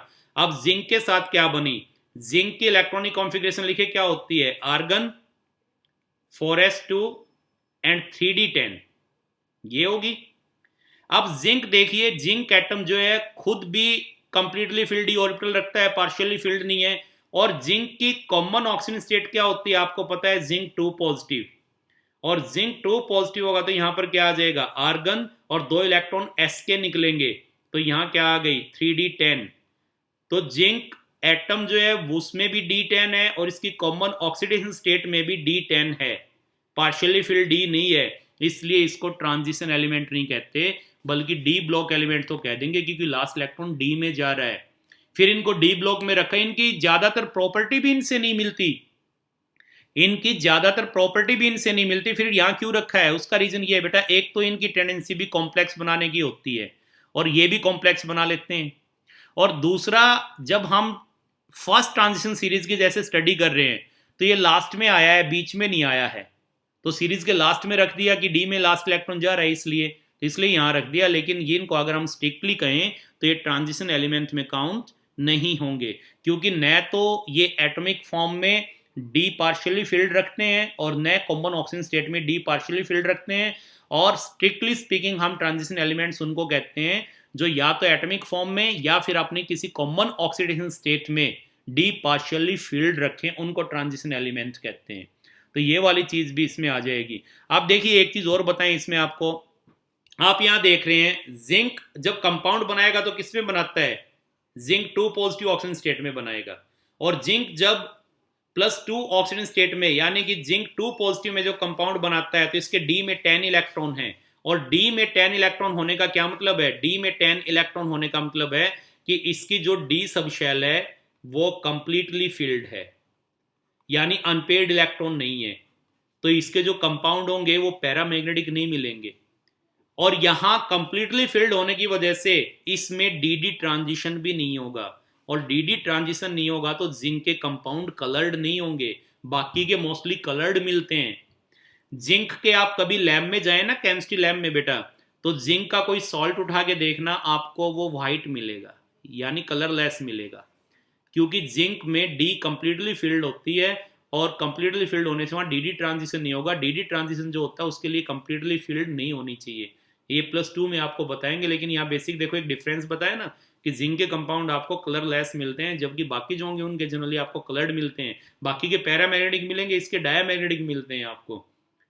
तो कुछ ये प्रॉपर्टीज हैं जो इसको बाकी कंपाउंड से बाकी जो ट्रांजिशन एलिमेंट है उनसे डिफर करती है। अगर हम जिक्र करते हैं what is the general electronic configuration of D block elements, तो इनकी बेटा general outer shell electronic configuration जो आएगी वो हो जाएगी, नोट करें, n-1 डी, इसमें इलेक्ट्रॉन जाएंगे और इनमें इलेक्ट्रॉन आपके हो सकते हैं 1 to 10, और ns इसमें इलेक्ट्रॉन हो सकते हैं 0 to 2। और अगर हाँ यहाँ n का जिक्र करें तो ये जनरली आपके पास n आ जाएगी, क्योंकि ये 3D, तो n यहाँ स्टार्ट होगी 4 से और ये रुका था जाकर के 6D पे, तो ये होगी 7, तो 4 to 7 ये n की वैल्यू आ जाएगी। अब देखिए यहाँ पर एक चीज और बताएं, पूरे इसमें आप नजर मारिए डी ब्लॉक में, जो यहाँ NS0 लिखा है ये 0 केवल एक में मिलेंगे आपको पैलाडियम में, कॉन्फ़िगरेशन देख लेना। डी ब्लॉक की जब इलेक्ट्रॉनिक कॉन्फ़िगरेशन आप देखोगे, जो यहाँ हमने ये लिखा है ना कि आज जो ये आउटर मोस्ट शेल की एस सब शेल है उसमें 0 से 2 इलेक्ट्रॉन हो सकते हैं, तो 0 आपको पैलेडियम में मिलेगा बस, इसलिए यहाँ हमें 0 से 2 लिखना पड़ा। कई बुक यहाँ 1 से 2 भी लिख देती है, लेकिन राइट है 0 से 2 लिखना, क्योंकि पैलेडियम में 0 होता है यहाँ। तो इसकी जनरल इलेक्ट्रॉनिक कॉन्फ़िगरेशन क्या आ गई, जो आउटर मोस्ट शेल की एस है उसमें 0 से 2 इलेक्ट्रॉन हो सकते हैं, और जो सेकंड लास्ट शेल है या आप ये कहे पेनल्टीमेट शेल है उसकी डी सब शेल में 1 से 10 इलेक्ट्रॉन हो सकते हैं। ये 1 to 10 लिखा है बेटा, n-1 डी, इसमें क्या होंगे 1 to 10, और जो ns है उसमें क्या हो सकते हैं 0 to 2 इलेक्ट्रॉन, और n कहाँ से कहाँ हो सकता है 4 to 7। ये इसकी जनरल इलेक्ट्रॉनिक कॉन्फ़िगरेशन आ जाएगी।